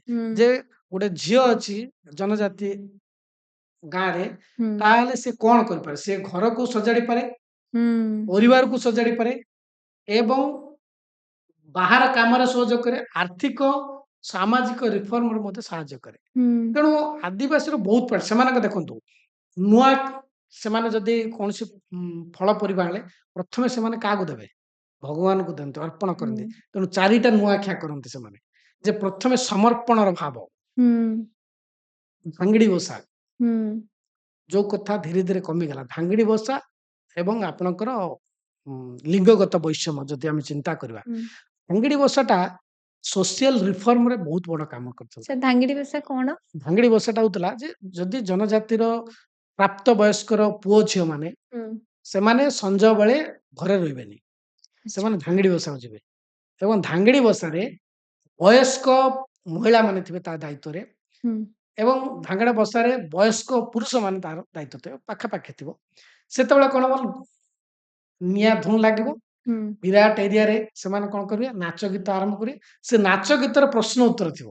ହୁଁ, ବିଭିନ୍ନ ପ୍ରଶ୍ନ ଉତ୍ତର। ହୁଁ, ଧରାଯାଉ ଗୋଟେ ପୁଅ ଗୋଟେ ଝିଅକୁ ପସନ୍ଦ କରୁଛି, ସେ ପ୍ରଶ୍ନ ପଚାରିବ, ସେ ଉତ୍ତର ଦଉଥିବ। ହୁଁ, ସେମାନଙ୍କ ଭିତରେ ଜୀବନ ସାଥୀ ବାଛିବା ଏବଂ ଯୋଉ ବୟସ୍କ ଜନଜାତିର ଲୋକମାନେ ଥାନ୍ତି, ସେମାନେ ସାମାଜିକ ସଂସ୍କାର କିଭଳି ହବ ସେମାନଙ୍କୁ ଶିଖାନ୍ତି। ହୁଁ, ତା ସହିତ ବିଭିନ୍ନ ବୁଣିବା କାମ ଶିଖାନ୍ତି। ହୁଁ, କୃଷି କାମ ବା ବିଭିନ୍ନ ପ୍ରକାର ସାମାଜିକ ପରମ୍ପରାର କଥା ସେଠି ଶିଖାଯାଏ। ହୁଁ, ଯେହେତୁ ଧୀରେ ଧୀରେ ସଭ୍ୟତା ବିକାଶ ଘଟିଲା, ଶିକ୍ଷା ପହଞ୍ଚିଲା ଏବଂ ଆଦିବାସୀ ଅଞ୍ଚଳର ଗ୍ରାମର ସ୍ୱରୂପ ବଦଳିଗଲା, ହୁଁ, ଧାଙ୍ଗିଡ଼ି ବସା ଆଉ ନାହିଁ। ଯାହା ଫଳରେ ଏବେ ସେଇ ଅଞ୍ଚଳରେ ମଧ୍ୟ ବିଭିନ୍ନ ପ୍ରକାରର ଅନେକାଂଶରେ କ୍ରାଇମ ତିଆରି ହଉଛି, ହୁଁ, ଯୋଉଟା ଆଗରେ ନଥିଲା। ତେଣୁ ଇଏ ରିଫର୍ମର ଗୋଟେ ବଡ ଅ, ମାନେ ଡ୍ରବ୍ୟାକ୍ କହିପାରିବା। ହଁ ଥିଲା। ତେଣୁ ପ୍ରତ୍ୟେକ ତାଙ୍କର ବିନ୍ଦୁ ଦେଖନ୍ତୁ, ପ୍ରତ୍ୟେକ ତାଙ୍କର କଲଚର, ତାଙ୍କ ପରମ୍ପରା, ତାଙ୍କର ନୃତ୍ୟ, ତାଙ୍କର ଗୀତ, ସଙ୍ଗୀତ ସବୁଥିରେ ଗୋଟେ ସଂସ୍କାର ରହିଛି, ହୁଁ, ଯୋଉଟା ଶିକ୍ଷିତ ସମାଜ ମଧ୍ୟ ଗ୍ରହଣ କରିବାର ଆବଶ୍ୟକତା ରହିଛି। ହୁଁ, ତେଣୁ ସେମାନେ ଗୋଟେ ସ୍ୱତନ୍ତ୍ର ଅନନ୍ୟ ସେ ସଂସ୍କୃତି, ହୁଁ, ଜନଜାତି ସଂସ୍କୃତି। ଆମେ ତାଙ୍କୁ ଆହୁରି ଗ୍ରହଣ କରିବାର ଆବଶ୍ୟକତା ଅଛି। ଆମର ବିଚାରଧାରା ଠାରୁ ବହୁ ଉର୍ଦ୍ଧ୍ୱରେ ସେମାନଙ୍କର ବିଚାରଧାରା। ହୁଁ, ସେଥିପାଇଁ ସେମାନଙ୍କର ଗୋଷ୍ଠୀଗତ ଜୀବନ, ସେମାନେ ଯାଆନ୍ତୁ ଦେଖନ୍ତୁ, ଯଦି ଦୂରକୁ ଗଲେ ଗୋଷ୍ଠୀରେ ଯିବେ, ହୁଁ, ଡଙ୍ଗରକୁ ଗଲେ ଗୋଷ୍ଠୀରେ ଯିବେ, ତାଙ୍କର ପର୍ବପର୍ବାଣୀ ଗୋଷ୍ଠୀଗତ ପର୍ବପର୍ବାଣୀ, ହୁଁ, ବାହାଘର ଗୋଷ୍ଠୀଗତ। ହୁଁ, ଏବଂ ବାହାଘରର ଗୋଟେ କଥା ହେଲା, ଝିଅ ଯଦି ଯଦି ଇଚ୍ଛା କରେ, ଦେଖନ୍ତୁ କୋଉ କାଳରେ ଆମେ ଚିନ୍ତା କରନ୍ତୁ, ହୁଁ, ଆମେ ଏବେ ଚିନ୍ତା କରୁଛୁ ନାରୀ ସ୍ୱାଧୀନତାର କଥା, ହୁଁ, ନାରୀର ଫ୍ରିଡମର କଥା କହୁଛେ, ଯେ ଗୋଟେ ଝିଅକୁ ବାହା କଲା ବେଳକୁ ଏବେ ଆମେ ପଚାରୁଛେ, ମା ତୁ ସେ ପିଲାଟା ଏମିତି ଏମିତି ଆସିଛି ଆଉ ଏଇ କ୍ୟାଟାଗୋରୀର, ତୁ ତାକୁ ବାହା ହବୁ କି?" ହୁଁ, ଏଇ କଥା ଆମେ ପଚାରୁଛେ। ହୁଁ, ସିଏ ମନା କଲେ ହୁଏତ ଆମେ ମନା କରିଦଉଛେ। ହୁଁ, ସେ କଥାଟା ବହୁତ ଆଗରୁ କୋଉଠି ଥିଲା, ହୁଁ, ଜନଜାତି କଲଚରରେ ଥିଲା। ଜନଜାତିରେ ସେ ନିଜର ପସନ୍ଦ ଚିନ୍ତା କରୁଥିଲା। ହୁଁ, ଯଦି ବା ସେଠି ଝିକା ବିବାହ ଥିଲା, ଜୋର ଜବରଦସ୍ତି ରହୁଥିଲେ, ହୁଁ, ନେଲେ ବି ସେଠି ସେ ପୁଅ ତାଙ୍କ ଘରକୁ ଯାଇ ସେ 2-3 ମାସ ପରୀକ୍ଷା ଦେବାକୁ ପଡୁଥିଲା। ହୁଁ, ଅନ୍ଧ ଜନଜାତିରେ ଗୋଟେ ପରୀକ୍ଷା ଦେବାକୁ ପଡିବ, ହୁଁ, ଯେ ସେ ସବୁ କାମରେ ପାରିପାରୁଛି କି, କୃଷି କାମରେ ପାରୁଛି କି, ଗୃହପାଳନରେ ପାରୁଛି କି, ସାମାଜିକ ଅ, ତାର ପ୍ରତିବଦ୍ଧତା ରହିଛି କି, ହୁଁ, ଏବଂ ସାମାଜିକ ଯୋଉ ଦାୟିତ୍ୱ ଗୁଡାକ ନିର୍ବାହ କରିପାରୁଛି, ସେଟାରେ ଯଦି ସେ ପାସ୍ ହେଲା, ତାହେଲେ ଯାଇକି ସେ ଝିଅଟି ତାକୁ ସମ୍ମତି ଦଉଥିଲା ଯେ ନାଇଁ ଇଏ ମୋ ସ୍ୱାମୀ ହେବା ପାଇଁ ଯୋଗ୍ୟ ବୋଲି କହୁଥିଲା। ହୁଁ, ତେଣୁ ସେଠି ପୁରୁଷର ଯୋଉ ପୁରୁଷ ପଣିଆ ଆମେ ଦେଖଉଛୁ, ହୁଁ, ସେ ପୁରୁଷ ପଣିଆ ଜନଜାତିରେ ତୁଚ୍ଛ। ହୁଁ, କାରଣ ବହୁତ ଗୁଡିଏ ମାନେ ସେମାନଙ୍କର ମାନେ ପରମ୍ପରା ସଂସ୍କୃତିରେ ବହୁତ ବଡ ବଡ କଥା ଲୁଚି ହୁଁ, ରହିଛି। ନିଶ୍ଚିତ ସାର୍। ମୁଁ ବି ଗୋଟେ ପଢିଥିଲି, ମୋର ତ ଏବେ ମନେ ପଡୁନି କୋଉ ଜନଜାତି କୋଉ କମ୍ୟୁନିଟି, କି ସେ ସୋସାଇଟି, ଆମର ତ ସୋସାଇଟି ପାଟ୍ରିଆର୍କାଲ, ସେ ସୋସାଇଟି ହଉଛି କମ୍ପ୍ଲିଟ ମାଟ୍ରିଆର୍କାଲ ସୋସାଇଟି। ଏମିତି ବି ଜନଜାତି ଅଛନ୍ତି ଯୋଉଠି ମହିଳାଙ୍କୁ ଏତେ ସ୍ୱାଧୀନତା ଦିଆଯାଇଛି। ସାର୍, ଯଦି ଆମେ ଯେମିତି କହିଲେ ଆମେ ଜନଜାତିକୁ ସଂରକ୍ଷଣ କରିବା ନିହାତି ଆବଶ୍ୟକ। ଯଦି ଆମେ ଦେଖିବା ଆମେ ଗ୍ଲୋବାଲାଇଜେସନ ଆଡକୁ ଯାଉଛନ୍ତି, ସେ କ୍ଷେତ୍ରରେ ଆମେ ଜନଜାତିକୁ କେମିତି ସଂରକ୍ଷଣ କରିପାରିବା? ସେଥିପାଇଁ ଏବେ ଧୀରେ ଧୀରେ ଯେହେତୁ ସମୟ ବଦଳି ଯାଉଛି, ଆମର ଜନଜାତିର ଭାଇ ଭଉଣୀ ମାନେ ଶିକ୍ଷିତ ହଉଛନ୍ତି ହୁଁ, ଏବଂ ସେମାନେ ବିଭିନ୍ନ ସ୍ତରରେ ପ୍ରତିଷ୍ଠିତ ହେଲେଣି। ହୁଁ, ପ୍ରଶାସନିକ ସ୍ତରରୁ କିମ୍ବା ନେତୃ ସ୍ତର ଇଏରେ ବା ବିଚାରାଳୟରେ ସବୁ ସ୍ତରରେ ଏବେ ଜନଜାତି ଭାଇ ଭଉଣୀଙ୍କର ପାରଦର୍ଶିତା ରହିଛି ଏବଂ ଉଲ୍ଲେଖନୀୟ ପ୍ରଦର୍ଶନ କରୁଛନ୍ତି। ଏଇଟା ଗୋଟେ ସମାଜ ପାଇଁ ଗୋଟେ ଭଲ ହୁଁ, କଥା। କିନ୍ତୁ ତା ସହିତ କଣ ହଉଛି, ଧୀରେ ଧୀରେ ତାଙ୍କର ସଂସ୍କୃତି ପରମ୍ପରା ଧୀରେ ଧୀରେ ବି ଅବକ୍ଷୟ ହେବାର ଇଏ କଥା ପରିଲକ୍ଷିତ ହେଲାଣି। ହୁଁ, ଏବଂ କିଛି ସେ ଦିଗରେ ବି ଆମର ଜନଜାତି ଭାଇ ଭଉଣୀମାନେ ବହୁତ ସଚେତନ ହେବେ। ଯେମିତି ଆପଣ ଦେଖିବେ ସାନ୍ତାଳୀ ଜନଜାତିର ଯଦି ସଂସ୍କୃତି ଦେଖିବେ, ସାନ୍ତାଳୀ ଜନଜାତି ମାନେ ସେମାନଙ୍କର ଅ, ସଂସ୍କୃତିର ସଂରକ୍ଷଣ କ୍ଷେତ୍ରରେ ସର୍ବାଗ୍ରେ ସେମାନେ କାମ କରୁଛନ୍ତି। ହୁଁ, ସମସ୍ତେ ପ୍ରତିବଦ୍ଧତା ଦେଖୁଛୁ, ସମସ୍ତେ ଏକତା ହଉଛନ୍ତି। ହୁଁ, ସେଭଳି ଅନ୍ୟ ଜନଜାତି ଭିତରେ ମଧ୍ୟ ଦେଖାଗଲାଣି। ବିଭିନ୍ନ ପ୍ରକାର ସମାଜ ଗଠନ ହେଲାନି। ସେମାନଙ୍କର ପରବର୍ତ୍ତୀ ପିଢ଼ିମାନଙ୍କୁ ସେମାନଙ୍କର ଭାଷା, ସଂସ୍କୃତି ସମ୍ପର୍କରେ ଶିକ୍ଷା ଦେବା ପାଇଁ ବିଭିନ୍ନ ପ୍ରକାର କେନ୍ଦ୍ର ଗୁଡ଼ିକ ଖୋଲିଲାଣି ଏବଂ ସରକାରୀ ସ୍ତରରେ ମଧ୍ୟ ଉଦ୍ୟମ ହେଉଛି। ଯେମିତି ଆବାସିକ ବିଦ୍ୟାଳୟ ଗୁଡ଼ିକରେ, ହୁଁ, ସେଇ ବିଦ୍ୟାଳୟ ଉଚ୍ଚ ବିଦ୍ୟାଳୟ ଗୁଡ଼ିକରେ ଆମର ପରିଚିତି ବୋଲି ଗୋଟେ ଅ, କାର୍ଯ୍ୟକ୍ରମ କରାଯାଉଥିଲା, ଯୋଉ କାର୍ଯ୍ୟକ୍ରମରେ ସେଇ ଅଞ୍ଚଳର ହୁଁ, ସଂସ୍କୃତି ପରମ୍ପରା ସମ୍ପର୍କିତ ବିଭିନ୍ନ ପ୍ରକାରର ପଦାର୍ଥ ତାକୁ ସଂରକ୍ଷିତ କରି ରଖାଇକି ଗୋଟେ ମ୍ୟୁଜିୟମ ତିଆରି କରାଯାଇଛି ଏବଂ ସେଇ ଅଞ୍ଚଳର ଯୋଉମାନଙ୍କର ବିଭିନ୍ନ ପ୍ରକାରର ଯୋଉ ବ୍ୟକ୍ତିତ୍ୱ ଅଛନ୍ତି, ସେମାନଙ୍କର ଯେମିତି ଫୋକଲର୍ ଗୁଡାକ ଅଛି ବା ଫୋକ୍ ଟାଇଲ୍ସ ଗୁଡାକ ଅଛି ବା ହୁଁ ଫୋକ୍ ସଙ୍ଗସ୍ ଗୁଡାକ ଅଛି, ଟ୍ରେଡିସନ୍ ଗୁଡାକ ଅଛି, କଲଚର ଗୁଡାକ ତାକୁ ରେକର୍ଡିଂ କରି ରଖିବା ପାଇଁ ଗୋଟେ ମାନେ ରେକର୍ଡ ରୁମ୍ ତିଆରି କରାହୁଏ। ତେଣୁ ବିବିଧ ସେମିତି ସରକାରୀ ସ୍ତରରେ ମଧ୍ୟ ଆମର ଅ, ଏଇ ଯୋଉ ଆପଣ ଯେମିତି SC/ST ଆର୍ଟିଆଇରେ ଦେଖିବେ, ଆପଣ CRP ଛକରେ ଦେଖିବେ ଅ, ଭାରତର ଗୋଟେ ସୁନ୍ଦର ଜନଜାତି ମ୍ୟୁଜିୟମ ଅଛି। ହୁଁ ଯୋଉଟା କି ସମଗ୍ର ଭାରତର ଲୋକମାନେ ହୁଁ ଏଠି ଦେଖିବାକୁ ଆସନ୍ତି। ତେଣୁ ସରକାରୀ ସ୍ତରରେ ବି ବହୁତ ଉଦ୍ୟମ ଅଛି ଏବଂ ସେମାନଙ୍କର ସଂସ୍କୃତି ପରମ୍ପରାକୁ ବଞ୍ଚାଇ ରଖିବା ପାଇଁ ମଧ୍ୟ ବିଭିନ୍ନ ସ୍ତରରେ ଉଦ୍ୟମ କରାଯାଉଛି। ହୁଁ ସାର୍ ଯେହେତୁ ଆପଣ ଜଣେ ଟ୍ରାଇବାଲ ରିସର୍ଚ୍ଚର ମୁଁ ତଥାପି ସେଥିରେ ବି ଆପଣଙ୍କୁ ପଚାରିବି ଆପଣ କହିଲେ ସରକାରୀ ସ୍ତରରେ ବହୁତ ଉଦ୍ୟମ ହଉଛି ତଥାପି ବି କୋଉଠି ନା କୋଉଠି ଯଦି କିଛି ଲାକୁନା ଆପଣ ଦେଖୁଥିବେ କି ଏଇ ଦିଗରେ କାମ କରିବା ଦରକାର ଟିକେ ଆଉ ଟିକେ ସରକାର। ନିଶ୍ଚିତ ଭାବରେ ମୁଁ ଯେମିତି କହିଲି ଯେ ଆ, ଆମର ବିଦ୍ୟାଳୟ ସ୍ତରରୁ ହୁଁ ଯୋଉ ବିଦ୍ୟାଳୟକୁ ଆମେ ଶିକ୍ଷିତ କରିବା ପାଇଁ ପିଲାଙ୍କୁ ଛାଡୁଛୁ, ହୁଁ ନିଶ୍ଚିତ ଭାବରେ ସେଟା ଆବଶ୍ୟକତା ରହିଛି ଯେ ସବୁ ପିଲା, କୌଣସି ଏମିତି ଗୋଟେ ପିଲା ରହିବନି ଯେ କି ବିଦ୍ୟାଳୟ ମାନେ ମୁକ୍ତ ରହିବ, ହୁଁ ବିଦ୍ୟାଳୟ ସହିତ ଜଡ଼ିତ ହେଇକି ରହିବ। ଇଏ ହଉଛି ଆମର ପ୍ରାଥମିକ ଗୋଲ ରହୁଛି। କିନ୍ତୁ ତା ସହିତ ଆମର ସଂସ୍କୃତି ଆଉ ପରମ୍ପରାକୁ ମଧ୍ୟ ତା ସହିତ ଜଡ଼ିତ ଭାବାକୁ ରଖିବାକୁ ପଡ଼ିବ। ତେଣୁ ଏ ହୁଁ କ୍ଷେତ୍ରରେ ଏବେ ଅ, ଆମର ଶିକ୍ଷା ବିଭାଗ ଯୋଉ ଜାତୀୟ ଶିକ୍ଷାନୀତି କରିଛି, ହୁଁ ତାର 2ଟି ଦିଗ ଉପରେ ଗୁରୁତ୍ୱ ଦିଏ। ଗୋଟେ ହେଲା ମାତୃଭାଷା ଭିତ୍ତିକ ଶିକ୍ଷାଦାନ। ହୁଁ ମାତୃଭାଷା ଭିତ୍ତିକ ଶିକ୍ଷାଦାନ କହିଲେ ସେମାନଙ୍କର ସଂସ୍କୃତି ପରମ୍ପରା ଆସିବ। ତେଣୁ ଆଜ୍ଞା ସଂସ୍କୃତି ଭିତ୍ତିକ ଶିକ୍ଷାଦାନ ଉପରେ ମଧ୍ୟ ଗୁରୁତ୍ୱ ଦିଆଯାଇଛି। ହୁଁ ତେଣୁ ଯୋଉ ଜନଜାତି ଅଞ୍ଚଳ ବା ବିଭିନ୍ନ ପ୍ରକାର ଯୋଉ ସଂସ୍କୃତି ରହିଛି, ସେଇ ସଂସ୍କୃତି ପରମ୍ପରା, ତାଙ୍କର ଗୀତ, ତାଙ୍କର ନୃତ୍ୟ, ତାଙ୍କର ଅ, ଅ, ବିଭିନ୍ନ ପ୍ରକାରର ଯୋଉ ଆଚାର ବ୍ୟବହାର, ତାକୁ କିଭଳି ଭାବରେ ବିଦ୍ୟାଳୟ ଶ୍ରେଣୀ ଗୃହ ସହିତ ଜଡ଼ିତ କରାଯିବ, ସେ ଦିଗରେ କାର୍ଯ୍ୟକ୍ରମ ଆରମ୍ଭ ହୋଇସାରିଛି। ହୁଁ ଯଦ୍ୱାରା ପିଲାଟି, ଆପଣ ଯୋଉ ଆମେ ଯୋଉ ଆଶା ଆଶଙ୍କା ରଖିଥିଲେ ହୁଁ ଯେ ପିଲାଟି ଶିକ୍ଷିତ ହେଇଯାଉଛି, ତାଙ୍କର ସଂସ୍କୃତି ଭୁଷୁଡ଼ି ପଡୁଛି। ହୁଁ କିନ୍ତୁ ପିଲାଟି ପ୍ରଥମ ଦିନରୁ ଜାଣିବ ଯେ ଯେ ମୁଁ ପାଠ ପଢିବା ସହିତ ମୋ ସଂସ୍କୃତି ଭିତରେ ବି ଏତେ ମହାନ ରହିଛି ଗୁଣ, ମୋ ହୁଁ ସଂସ୍କୃତି ଭିତରେ ଏତେ ଉତ୍କର୍ଷତା ରହିଛି, ମୋ ହୁଁ ସଂସ୍କୃତି ଭିତରେ ସମସ୍ତ ସଂସ୍କୃତି ଠାରୁ ବହୁତ ଊର୍ଦ୍ଧ୍ୱରେ। ଏ ହୁଁ କଥା ଯେତେବେଳେ ସେ ହୃଦବୋଧ କରିପାରିବ, ହୁଁ ସେ ନିଶ୍ଚିତ ଭାବରେ ତା ସଂସ୍କୃତିର ସଂରକ୍ଷଣର ଦାୟିତ୍ୱ ସେ ନିଜେ ନେଇପାରିବ। ଏ ହୁଁ କଥା ଆରମ୍ଭ ହେଇଛି। ନିଶ୍ଚିତ ସାର୍। ସାର୍ ଯଦି ଦେଖିବା ଆଦିବାସୀ ଜନଜାତିରୁ ଯାଇକି ଯଦି ଅ, ଭାରତର ଯୋଉ କୁହନ୍ତି ଫର୍ଷ୍ଟ ସିଟିଜେନ୍ ଅଫ୍ ଇଣ୍ଡିଆ ସିଏ ହେଇଛନ୍ତି ଆମ ରାଷ୍ଟ୍ରପତି। ତ ଏଇଟା ସବୁ ଜନଜାତିର ଗୌରବର ବିଷୟ କି ଆମେ ଶିକ୍ଷିତ ହେଇଗଲେ ନୁହେଁ ଯେ ମଡର୍ନ ସୋସାଇଟିକୁ ଆଡାପ୍ଟ କରିଦବା। ଆମ କଲଚରରେ ରହିକି ଆମକୁ ଶିକ୍ଷିତ ହବାର ଅଛି, ଆମକୁ ଆଗକୁ ବଢିବାର ଅଛି। ଯାହା ଫଳରେ ଆମ କଲଚରକୁ ଆମେ ପ୍ରିଜର୍ଭ କରିପାରିବା। ସାର୍ ଆପଣ ଜଣେ ଲେଖକ ବି 30ରୁ ଅଧିକା ବୁକ୍ ଆପଣ ପବ୍ଲିଶ କରିସାରିଲେଣି। ସାର୍ ଯେତେବେଳେ ମୁଁ ଆପଣଙ୍କ ଲିଙ୍କଡଇନ୍ ଦେଖୁଥିଲି ସେ ଫାର୍ଷ୍ଟ ଗୋଟେ ଷ୍ଟୋରୀ ଅଛି ଦୁଃଖ ଖୋଜୁଥିବା ମଣିଷ। ହୁଏତ ଆମେ ସେ କଥା ବୁଝିପାରିବୁନି ମଣିଷ ତ ଖୁସି ଖୋଜେ କିନ୍ତୁ ଆପଣ କାହିଁକି ଲେଖିଛନ୍ତି ଦୁଃଖ ଖୋଜୁଥିବା ମଣିଷ? ଦେଖନ୍ତୁ, ମୁଁ ଯେତେବେଳେ ଖବର କାଗଜରେ ମୋର ସ୍ତମ୍ଭ ରଚନା କରେ, ମୁଁ ଅନ୍ୟମାନଙ୍କ ଠାରୁ ଅଲଗା ତାର ଚୟନ ପ୍ରସଙ୍ଗ ଚୟନ କରେ, ଯୋଉଟା ହୁଁ କି ସାଧାରଣ ମନରେ ଯୋଉ ଉଠୁଥିବା ପ୍ରସଙ୍ଗ ଗୁଡା। ହୁଁ ଦୁଃଖ ଖୋଜୁଥିବା ମଣିଷ, ମଣିଷ ବେଳେ ବେଳେ କଣ ହୁଏ, ସେ ଅକାରଣରେ ଦୁଃଖକୁ ଖୋଜେ। ହୁଁ ଆମେ ସବୁବେଳେ ସୁଖ ପ୍ରାଚୁର୍ଯ୍ୟ ଭିତରେ ଦୌଡୁ, କିନ୍ତୁ ଯେତେବେଳେ ଦୌଡ଼ି ଦୌଡ଼ି ଗୋଟେ ପାଖରେ ରହିଯାଉ, ସେତେବେଳେ ଆମେ କଣ ହୁଏ, ସେତେବେଳେ ଆମେ ପର କଥା ଚିନ୍ତା କରୁ, ନିଜ କଥା ଚିନ୍ତା କରୁନା। ହୁଁ ଯେ ଆମେ ଯେତେବେଳେ ଟିକେ ଭଲ ହେଇଗଲା, ଭଲ ହେଲା ପରେ ସେ ମ୍ୟାଡାମ ଟା କାହିଁକି ସେମିତି ହେଲେ, ହୁଁ ସେ ମ୍ୟାଡାମ ଟା କାହିଁକି ଅମକ ହେଲାନି, ତାଙ୍କ ଘରର ପିଲା ସିଏ କଣ ପାଇଁ ଏମିତି କଲା, ହୁଁ ସିଏ କାହିଁକି ସେମିତି ହେଲା। ଯଦିଓ ଆମ ଭିତରେ ହଜାର ସମସ୍ୟା ଥିବ, ହୁଁ ମଣିଷର ସାଧାରଣ ମାନସିକତା ହେଲା ଆମେ ପରକୁ ଦେଖୁ ବେଶୀ, ହୁଁ ନିଜ କଥା ଆମେ ଦେଖୁନାହିଁ। ତେଣୁ ପରକୁ ଯେତେବେଳେ ଦେଖିବୁ, ପର ସହିତ ଯେତେବେଳେ ଆମେ ତୁଳନା କରିବୁ, ତାହେଲେ ତା ପଛ ପଛ ଆପଣଙ୍କୁ କବାଟରେ କରାଘାତ କରିବ କିଏ?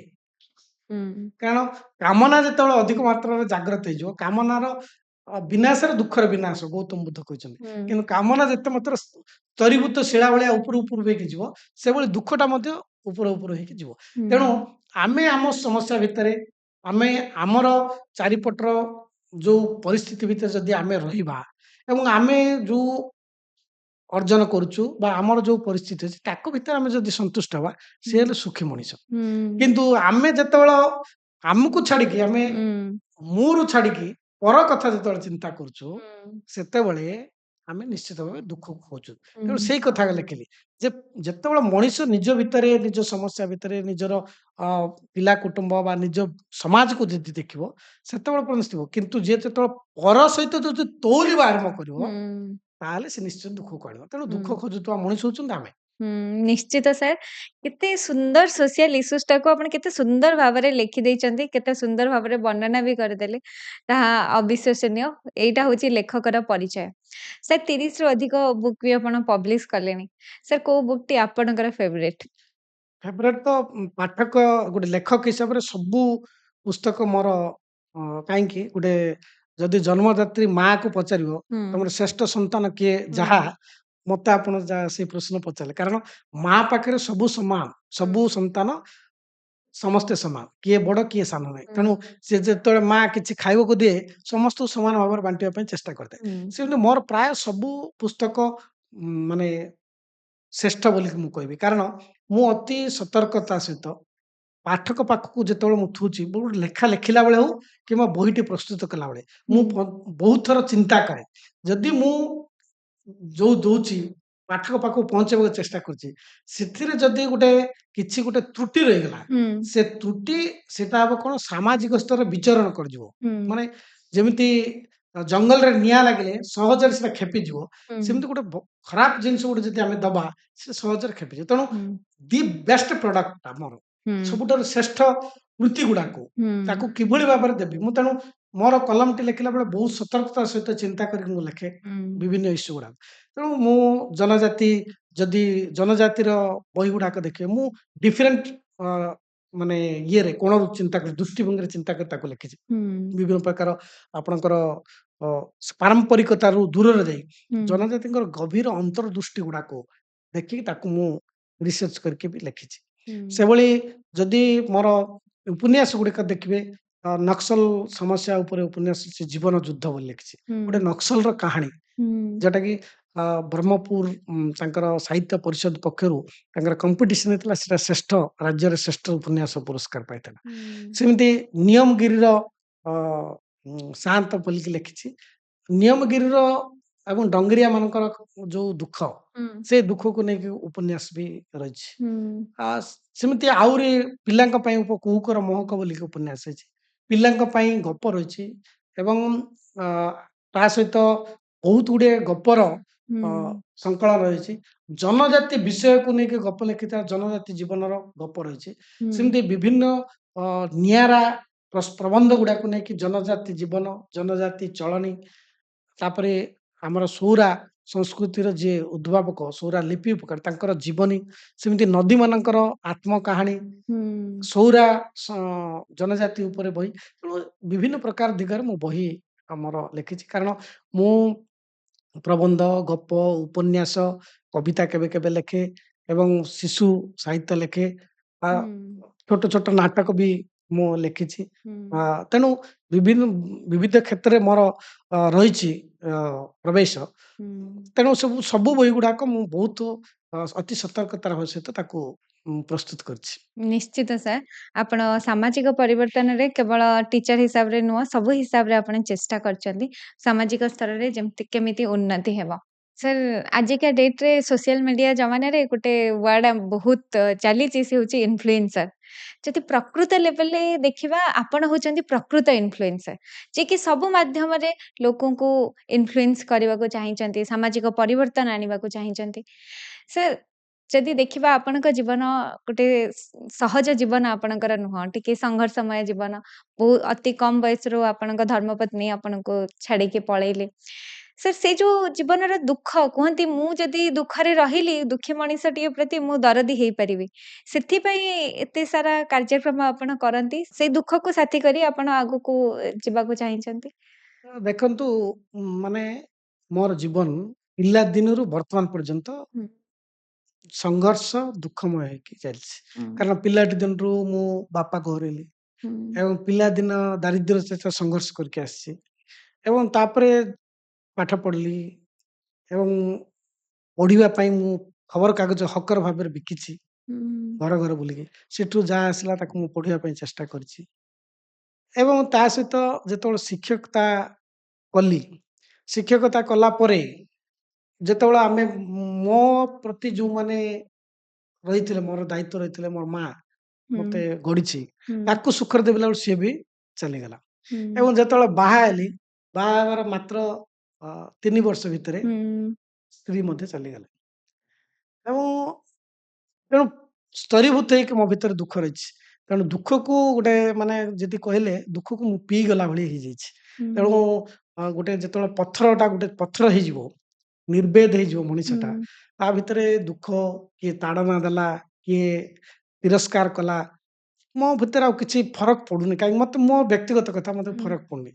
ତେଣୁ ବେଳେବେଳେ ଏଇ ଯେ ଦୁଃଖ ମାନେ ଆପଣ ଯେମିତି କହିଲେ ହୁଏତ ସେ ଦୁଃଖଟା ତାର ଯୋଉ ଗଳା ବାଟ ଦେଇକି ହୁଏତ ଏଇଭଳି ଭାବରେ ଆପଣଙ୍କର ଯେମିତି ଲେଖା ମାଧ୍ୟମରେ ହଉ କିମ୍ବା କୌଣସି ଫିଲ୍ମ ତିଆରି କରିବାରେ ହଉ କିମ୍ବା ଯୋଉ ଆମର ଶିକ୍ଷକ ବୃତ୍ତିରେ ଯୋଉ ପ୍ରତିବଦ୍ଧତା କ୍ଷେତ୍ରରେ ହଉ, ହୁଏତ ହେଇଯାଇଛି ଯେ ଗୋଟେ ଦାୟିତ୍ୱ ପଳେଇ ଆସିଛି ମୋ ଉପରକୁ ବୋଧେ ଯେ ମୁଁ ଏତେ ଭୋଗିଲି, ହୁଁ, ଅନ୍ୟମାନେ କେମିତି ଏଇ ଦୁଃଖ ହୁଁ, ଭୋଗନ୍ତୁ ନାହିଁ।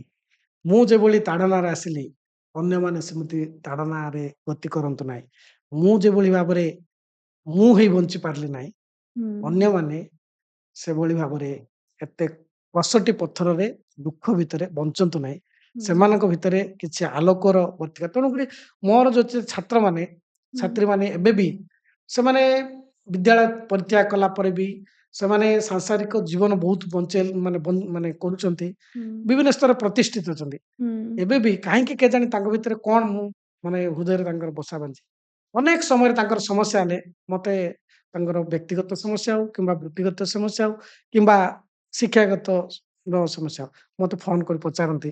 ଆଉ ସେତେବେଳେ ମତେ ଲାଗେ ଯେ ହୁଁ, ବାସ୍ ମୁଁ ସତରେ ଅନ୍ୟମାନଙ୍କ ପାଇଁ କିଛି କରିପାରୁଛି। ହୁଁ, ଏଇ ତୃପ୍ତିଟା ମତେ ଏଇ ସବୁ ଦୁଃଖଠାରୁ ମଧ୍ୟ ମାନେ ବହୁତ ଖୁସି ଲାଗୁଛି। କାରଣ ଦୁଃଖଟା ଯେତେବେଳେ ଦୁଃଖକୁ ପିଇଗଲା ପରେ ହୁଁ, ଆଉ ଦୁଃଖ ଯେତେବେଳେ ଦୁଃଖ ଯେତେବେଳେ ଆମ ମଣିଷକୁ ପ୍ରହାର କରେ, ସେତେବେଳେ ମଣିଷ ଦବିଯାଏ। ହୁଁ, କିନ୍ତୁ ମଣିଷ ଯେତେବେଳେ ଦୁଃଖ ଉପରେ ପ୍ରହାର କରିବ, ହୁଁ, ସେତେବେଳେ ଆଉ ଦୁଃଖ କିଛି କରିପାରେନି। ମୁଁ ହୁଁ, ହୁଏତ ସେଭଳି ବ୍ୟକ୍ତିତ୍ୱ ଯେ କି ଦୁଃଖ ମତେ ପ୍ରହାର କରିଗଲା ପରେ ମୁଁ ତାର ସେ ବୁମେରାଙ୍ଗ ହେଇଯାଇଛି ହୁଁ, ଏବଂ ଦୁଃଖ ଉପରେ ହୁଏତ ମୁଁ ଏବେ ପ୍ରହାର କରୁଛି। ହୁଁ, ଯୋଉଟା କି ଏଇ ଲେଖା କିମ୍ବା ଯୋଉ ସୃଜନ ଯୋଉ କ୍ରିଏଟିଭିଟି ଭିତରେ ମୁଁ ବଞ୍ଚିବାକୁ ଚେଷ୍ଟା କରୁଛି। ଏବଂ ହୁଁ, ମୋ ଭଗବାନଙ୍କ ଠାରୁ ବି ମୁଁ ପ୍ରାର୍ଥନା କରୁଛି ଯେ ଯଦି ମୋର ଶବ୍ଦ, ମୋର କିଛି ଧାଡି, ମୋର କିଛି ସଂଳାପ ଏବଂ ମୋର କିଛି ସମୟ ଯଦି କାହାର ଗୋଟେ ଭଲ କାମରେ ଆସିବ, ତାହେଲେ ମୁଁ ନିଶ୍ଚିତ ଭାବରେ ମୋ ବଞ୍ଚିବାର ସାର୍ଥକତା ରହିବ। ମୋ ହୁଁ। ଲେଖିବାର ସାର୍ଥକତା ରହିବ। ମୁଁ ଯୋଉ ବୃତ୍ତି ଅଛି ତାର ସାର୍ଥକତା ରହିବ ବୋଲି ମୁଁ ଚିନ୍ତା କରେ। ନିଶ୍ଚିତ ସାର୍। ଭଗବାନ ବୋଧହୁଏ ସେଇ ଲୋକଟିକୁ ଦୁଃଖ ଦେଇଥାନ୍ତି ଯାହାର ଦୁଃଖ ସହିବାର କ୍ୟାପାବିଲିଟିସ୍ ଥାଏ। କେବଳ କ୍ୟାପାବିଲିଟିସ୍ ନୁହଁ, ଆଗକୁ ଯାଇକି ସେ ଦୁଃଖ ଯେମିତି ଅନ୍ୟ କେହି ନ ପାଆନ୍ତୁ ତା ପାଇଁ ପ୍ରଚେଷ୍ଟା ଆଉ କିଛି କରିବାର ସାମର୍ଥ୍ୟ ବି ଥାଏ। ବୋଧହୁଏ ଭଗବାନ ଆପଣଙ୍କୁ ସେଥିପାଇଁ ବହୁତ ଦୁଃଖ ଦେଇଥିଲେ। ଆଉ ମୁଁ ବିଶ୍ୱାସ କରେ କି ଗୋଟେ ଟିଚର, ଗୋଟେ ଶିକ୍ଷକ ସେ କେବେ ଏକା ହେଇପାରେନି। କାରଣ ଯେତେବେଳେ ବି ସେ ନିଜ କାମ ସାରି ଛୁଆଙ୍କ ପାଖକୁ ପଳାଏ, ଛୁଆଙ୍କର ଏତେ ଭଲ ପାଇବା, ଛୁଆଙ୍କର ତାଙ୍କୁ କେବେ ଏକା କରି ରଖେନି। ବୋଧହୁଏ ସେଇଥିପାଇଁ ଆପଣ ବହୁତ ଭଲ କାମ କରୁଛନ୍ତି। ଆଉ ଭଲ କାମ କରନ୍ତୁ ଆମେ ଆଶା କରୁଛୁ। ସାର୍ ଆଉ ଗୋଟେ ଜିନିଷ ମୁଁ ପଚାରିବି, ଗୋଟେ କହିଲେ ପୋଭର୍ଟି, ଗରିବୀ ଯୋଉଟାକୁ କହିଲେ, ଗରିବୀ ଆମକୁ ବହୁତ ମଜବୁର କରିଦିଏ ବହୁତ କିଛି ଜିନିଷରେ। ଯଦି ଗରିବୀ ନଥାନ୍ତା ହୁଏତ ସାର୍ ଆଜି ଟିଚର ନହେଇକି ଆଉ କିଛି ବି ହେଇପାରିଥାନ୍ତେ। ଯେମିତି ଆପଣ କହୁଥିଲେ ସାମ୍ବାଦିକତା ବି ଆପଣ ଚେଷ୍ଟା କରିଥିଲେ। ବହୁତ କିଛି ଜିନିଷ ଆପଣ ଚେଷ୍ଟା କରିଥିଲେ। ସାର୍ ଗରିବୀ ଆପଣଙ୍କ ସମୟରେ ଆଉ ଏବେକା ସମୟରେ କଣ ଡିଫରେନ୍ସ ଦେଖୁଛନ୍ତି? ଆଉ କେତେ ପ୍ରଭାବଶାଳୀ ଆଜିକା ସମୟରେ ଗରିବୀ ଅଛି? ଦେଖନ୍ତୁ ଆମ ସମୟରେ गरिबी ଯୋଉ ଥିଲା, ସେ गरिबी ହେଲା ଖାଇବା ପାଇଁ ହାହରନର ଚିତ୍କାର ଥିଲା। ହୁଁ, ଆମେ କିଭଳି ପୋଷାକ ପିନ୍ଧିବୁ, କିଭଳି ରହିବୁ ସେଇଟା ଦ୍ଵିତୀୟ କଥା ଥିଲା। ହୁଁ, କେବଳ କଥା ଥିଲା କିଭଳି ଖାଇକି ବଞ୍ଚିବୁ। ହୁଁ, ଯେମିତି କୁହାଯାଏ ଇଥିଓପିଆର ଦୁଃଖ ବୋଲି ଯେତେବେଳେ କୁହାଯାଉଛି, ହୁଁ, ଭୋକର ଭୋଗଳ ଯେମିତି କୁହନ୍ତି। ଭୋକର ଭୋଗଳଟା ବଡ ଥିଲା ସେତେବେଳେ ହୁଁ, ଚମତ୍କାର 70 ଦଶକର ଯଦି କଥା କହିବ। କାରଣ ସେତେବେଳେ ଗୋଟେ ଗୋଷ୍ଠୀ ହୁଁ, ଉଁ, ବଡ ଗୋଷ୍ଠୀ ଗୋଟେ ଥିଲା, ଆଉ ଗୋଟେ ବିରାଟ ଗୋଷ୍ଠୀ ଥିଲା ଗୋଟେ ଅ ମାନେ ଯୋଉ ତଳର ଗୋଷ୍ଠୀ ଆର୍ଥିକ ଅନଗ୍ରସର ଗୋଷ୍ଠୀ। ଯୋଉମାନଙ୍କ ପାଖରେ କିଛି ବି ନାହିଁ। ହୁଁ, ଯେଉଁମାନେ ଯୋଉ ପରିବାର ଯଦି ଶ୍ରମ ଦାନ କଲେ ହିଁ ସେମାନେ ତା ପ୍ରତିବଦଳରେ ବଞ୍ଚନ୍ତି। ହୁଁ, କିନ୍ତୁ ଆଉ ଗୋଟେ ସମସ୍ୟା ତାଙ୍କର ଯୋଉମାନଙ୍କର ଶହ ଶହ ଏକର ଜମି ଥିଲା, ସାମନ୍ତବାଦୀ ଚିନ୍ତାଧାରା ଥିଲା, ପ୍ରତିପତ୍ତି, ଧନ ସମ୍ପତ୍ତି ଥିଲା। ଏ ବିରାଟ ପ୍ରଭେଦ ଥିଲା। ହୁଁ, କିନ୍ତୁ ଯଦି 1970 ମସିହା ଆଉ 2026 କି ଦେଖିବେ, ସେ ତଫାତଟା ବହୁତ ମାତ୍ରାରେ କମି ଯାଇଛି। ହୁଁ କାରଣ ଏ ଦିଗରେ ଶିକ୍ଷା, ସଚେତନତା ଏବଂ ସରକାରୀ ପ୍ରୋତ୍ସାହନ ହୁଁ ବିଭିନ୍ନ ସ୍ତରରେ ଆଗକୁ ନବା ପାଇଁ ବିଭିନ୍ନ ଯୋଜନା ଏ ଦିଗରେ ବହୁତ ମାତ୍ରାରେ ଗରିବୀକୁ ମାନେ ହଟେଇ ଦେଇଛି। ହୁଁ ଦେଖିବେ ଆପଣମାନେ ସେତେବେଳେ କଳାହାଣ୍ଡିରେ ପିଲା ବିକ୍ରି ହଉଥିଲା ବେଳେ କଥା ହଉଥିଲା ହୁଁ ଏବଂ ଆମର ରାୟଗଡ଼ ଜିଲ୍ଲାରେ କାଶୀପୁର ଅଞ୍ଚଳରେ ଅନାହାର ମୃତ୍ୟୁର କଥା ହଉଥିଲା। ହୁଁ ସେଭଳି ଅବସ୍ଥା ଏବେ କିଛି ନାହିଁ। ହୁଁ ଏବେ ଲୋକ କଣ କରୁଛନ୍ତି ମାନେ ଲୋକଙ୍କ ପାଖରେ ଅଛି ଖାଇବା ପାଇଁ ଦେଖନ୍ତୁ ସରକାର କିଛି ନହେଲେ ବି ଅନାହାର ନ ହବା ପାଇଁ ବା ଅର୍ଦ୍ଧାହାର ଭୋକରେ ନ ରହିବା ପାଇଁ ଅନ୍ନପୂର୍ଣ୍ଣା ଯୋଜନା ଭଳି ବା ହୁଁ ମାସିକ ଚାଉଳ ବ୍ୟବସ୍ଥା କମ ଦାମରେ ଦେବା ପାଇଁ କହୁଛନ୍ତି ହୁଁ ଏବଂ ଲୋକଙ୍କ କାମ ଯୋଗାଇବା ପାଇଁ ଉଁ, ଆପଣଙ୍କର କଣ ନିଶ୍ଚିତ କର୍ମ ରୋଜଗାର ଯୋଜନା ରହିଛି। ହୁଁ ସମସ୍ତଙ୍କୁ କାମ ଯୋଗାଇବା ପାଇଁ ଗୋଟେ ପ୍ରତିଶ୍ରୁତିବଦ୍ଧତା ଦେଇଛନ୍ତି। ହୁଁ ସେମିତି ମା ମାନଙ୍କୁ ସଶକ୍ତ କରିବା ପାଇଁ ସୁଭଦ୍ରା ଶକ୍ତି ଯୋଜନା ଭଳି କାର୍ଯ୍ୟକ୍ରମ ରହିଛି ହୁଁ ଏବଂ ପିଲାମାନଙ୍କୁ ପାଠ ପଢିବା ପାଇଁ ସେତେବେଳେ ଆମେ ବିଦ୍ୟାଳୟକୁ ଗଲେ କଣ ଖାଇବୁ ଚିନ୍ତା ଥିଲା। ହୁଁ ଏବେ ପିଲାମାନଙ୍କୁ କଣ ମଧ୍ୟାହ୍ନ ଭୋଜନ ଅଛି। ହୁଁ ହଁ, ଆବାସିକ ବିଦ୍ୟାଳୟ ଯୋଉ ରହୁଛନ୍ତି ସେମାନଙ୍କ ପାଇଁ ଚମତ୍କାର ଖାଦ୍ୟ ବ୍ୟବସ୍ଥା ରହୁଛି। ହୁଁ ତେଣୁ ଖାଇବାର ଯୋଉ ଚିନ୍ତା, ହୁଁ ଖାଦ୍ୟର ଚିନ୍ତା ବର୍ତ୍ତମାନ ସେତେ ମାତ୍ରାରେ ନାହିଁ। ହୁଁ କିନ୍ତୁ ତା ବୋଲି ଗରିବୀ ନାହିଁ ବୋଲି ମୁଁ କହିବିନି। ହୁଁ ଗରିବୀ ଅଛି କେମିତି କ୍ଷେତ୍ରରେ? ଆଉ ଯୋଉ କ୍ଷେତ୍ରରେ ଆପଣଙ୍କର ବିଭିନ୍ନ ପ୍ରକାର ସାମାଜିକ ଚଳନୀ କରିବା କାହିଁକି ଦରଦାମ ବୃଦ୍ଧି କଲାଣି। ହୁଁ ତେଣୁ ସାମାଜିକ ଚଳନୀ, ପୋଷାକ ପତ୍ର କିମ୍ବା ସେମାନଙ୍କର ପାଠ ପଢେଇବା କିମ୍ବା ବିଭିନ୍ନ କ୍ଷେତ୍ରରେ ଯୋଉ ଅଛି ହୁଁ ବା ଆପଣଙ୍କର ପରମ୍ପରା ଇଏ ସବୁ ଚଲେଇବା ପାଇଁ ହୁଁ ଯୋଉ ଆବଶ୍ୟକତା ତାର ରହୁଛି, ସେଇ ଆବଶ୍ୟକତାଟା ନିଶ୍ଚିତ ଭାବରେ ଅଛି। ହୁଁ କିନ୍ତୁ 1970 ମସିହାର ଯୋଉ 70 ଦଶକର ପରିସ୍ଥିତି, ସେଇ ପରିସ୍ଥିତି ଏବେ ନାହିଁ, ତାର ବହୁତ ଉନ୍ନତି ଘଟିଛି। କାରଣ ପ୍ରତ୍ୟେକ ଘରରେ ହୁଁ ମା ମାନେ ସ୍ୱାବଲମ୍ବୀ ହେଇପାରୁଛନ୍ତି, ପିଲାମାନେ ସ୍ୱାବଲମ୍ବୀ ହେଇପାରୁଛନ୍ତି ଏବଂ ତାଙ୍କର ସ୍ୱାମୀମାନେ ବି ସ୍ୱାବଲମ୍ବୀ ହେଇପାରୁଛନ୍ତି। ଆଉ ସମସ୍ତେ କିଛି ନା କିଛି କାମରେ ନିଯୁକ୍ତି ହେଇଛନ୍ତି। ହୁଁ ଏମିତି କିଛି ନାହିଁ ସେତେବେଳେ କିଛି ନଥିଲା। ହୁଁ ମାନେ ମୁଁ ଯେତେବେଳେ ପ୍ରାଥମିକ ବିଦ୍ୟାଳୟ ଗୁଡାକରେ ମୁଁ ଯେତେବେଳେ ମୋର ସଚେତନ ନଥିଲା ମୁଁ ସେତେବେଳେ ଦେଖିଥିଲି କାମ କରିବା ପାଇଁ କିଛି ନଥିଲା। ସରକାରୀ ଯୋଜନା କହିଲେ କିଛି କାହିଁ ମୁଁ ତ ଜାଣିନଥିଲି। ହୁଁ ସେତେବେଳେ ଦେଖନ୍ତୁ ଗୋଟେ ବିଧବା ଯଦି ହେଇଗଲେ ଗୋଟେ ହୁଁ କିମ୍ବା ବୟସ୍କ ହେଇଗଲେ ଏବେ ସରକାର ଭତ୍ତା ଦଉଛନ୍ତି। ଭତ୍ତା ଦଉଛନ୍ତି। ସେତେବେଳେ ନଥିଲା। ବିଧବା ମୋର ବିଧବା ମାଟା ସେତେବେଳେ ଯଦି ଭତ୍ତାଟା ପାଇଥିଲା ଆହୁରି କଣ ଆମ ପାଇଁ କରିଥାନ୍ତା ବୋଲି ମୁଁ ଭାବୁଥିଲି। ହୁଁ କିନ୍ତୁ ନଥିଲା। ସେ ଯଦି ତାର ହାତ ଗୋଡକୁ ଯଦି ସେ ସଚଳ କରିବନି ଆମ ଘରେ ଭୋକରେ ଯିବୁ ଆମେ। ହୁଁ କିନ୍ତୁ ଏଭଳି ଏ ପରିସ୍ଥିତି ନାହିଁ। ହୁଁ ବହୁତ ପରିବର୍ତ୍ତନ ହେଇଯାଇଛି। ଏବେ ସ୍ୱପ୍ନ ଦେଖୁଛନ୍ତି ଗରିବ ପିଲା ବି ସ୍ୱପ୍ନ ଦେଖୁଛନ୍ତି ଅ କଣ ହବା ପାଇଁ? ଆଇଏଏସ୍ ହବାର ସ୍ୱପ୍ନ ଦେଖୁଛନ୍ତି ଏବଂ ଗୋଟେ ଗରିବ ଘରର ଛୁଆ ବି ସିଏ ବି ସମାଜର ଶ୍ରେଷ୍ଠ ସୋପାନରେ ପହଞ୍ଚିବା ପାଇଁ ବି ସ୍ୱପ୍ନ ଦେଖୁଛନ୍ତି ଏବଂ ତାକୁ ବି ସାକାର କରି ଦେଖୁଛନ୍ତି। ଅ ସେ କ୍ଷେତ୍ରରେ ନୂଆ ଉଦାହରଣ ସୃଷ୍ଟି କରିଛନ୍ତି ଏବଂ ବିଭିନ୍ନ ସ୍ତରରେ ପ୍ରତିଷ୍ଠିତ ହେଇଛନ୍ତି। ତେଣୁ ଗରିବୀଟା ଆଉ ଗୋଟେ ବଡ ପ୍ରଶ୍ନବାଚୀ ହେଇକି ରହିନି ବୋଲି ମୁଁ ବିଶ୍ୱାସ କରେ। ହୁଁ, ନିଶ୍ଚିତ ସାର୍ ଯୋଉଟା ଆପଣ କହିଲେ 70 ଦଶକର ଗରିବୀ ଆଉ ଏବେକାର ଗରିବୀ ଏବେକାର ଗରିବୀ ଆଉ 70 ଦଶକ ଭଳି ପ୍ରଭାବଶାଳୀ ହେଇ ରହିନି। କିନ୍ତୁ ଆଜି ବି ଶିକ୍ଷା ପାଇଁ ସଂଘର୍ଷ ରହିଛି। ଗରିବୀ କୋଉଠି ନା କୋଉଠି ଗୋଟେ ବାଧକ ଆଜି ବି ସାଜୁଛି। ଆପଣ ଏମିତି କେବେ ଦେଖିଛନ୍ତି ଗୋଟେ ଗରିବୀ ପାଇଁ ଗୋଟେ ଛୁଆ ପାଠ ପଢି ପାରୁନି କିମ୍ବା ଏମିତି କୌଣସି ଛୁଆର ଗୋଟେ କାହାଣୀ ଦେଖିଛନ୍ତି ଯୋଉଟା ଆପଣଙ୍କୁ ବହୁତ ପ୍ରଭାବ ପକେଇଛି? ନିଶ୍ଚିତ ଭାବରେ ମୁଁ ବହୁତ ପିଲାଙ୍କୁ ପାଠ ପଢଉଛି। ହୁଁ ମାନେ ଯୋଉ ପିଲା ମୁଁ ତାଙ୍କୁ କହେ ପାଠ ପଢିବା ପାଇଁ ଅର୍ଥ କେବେ ହେଲେ ବାଧକ ହବ ନାହିଁ। ହୁଁ ଏ କଥା ମୋର ଗୋଟେ ସ୍ଲୋଗାନ ରହିଛି। ମୁଁ ଅଛି ଯେତେବେଳେ ଯିଏ ଯେତେବେଳେ ସାହାଯ୍ୟ ମାଗିବ ମୁଁ ତାକୁ ଦେବି। ହୁଁ ସେଇ କ୍ଷେତ୍ରରେ ଦେଖିବାକୁ ଗଲେ ଏବେ ବି ଅନେକ ପିଲାଙ୍କ ପାଖରେ ଅଛି। କାରଣ ବହୁତ ପିଲା ମୋର କୋହ ପଳେଇ ଆସୁଛି। କାରଣ ମୁଁ ଯେତେବେଳେ ଦେଖିଛି ଆ ଆ ଇଏଟାକୁ କଣ ଗରିବୀଟାକୁ ସେତେବେଳେ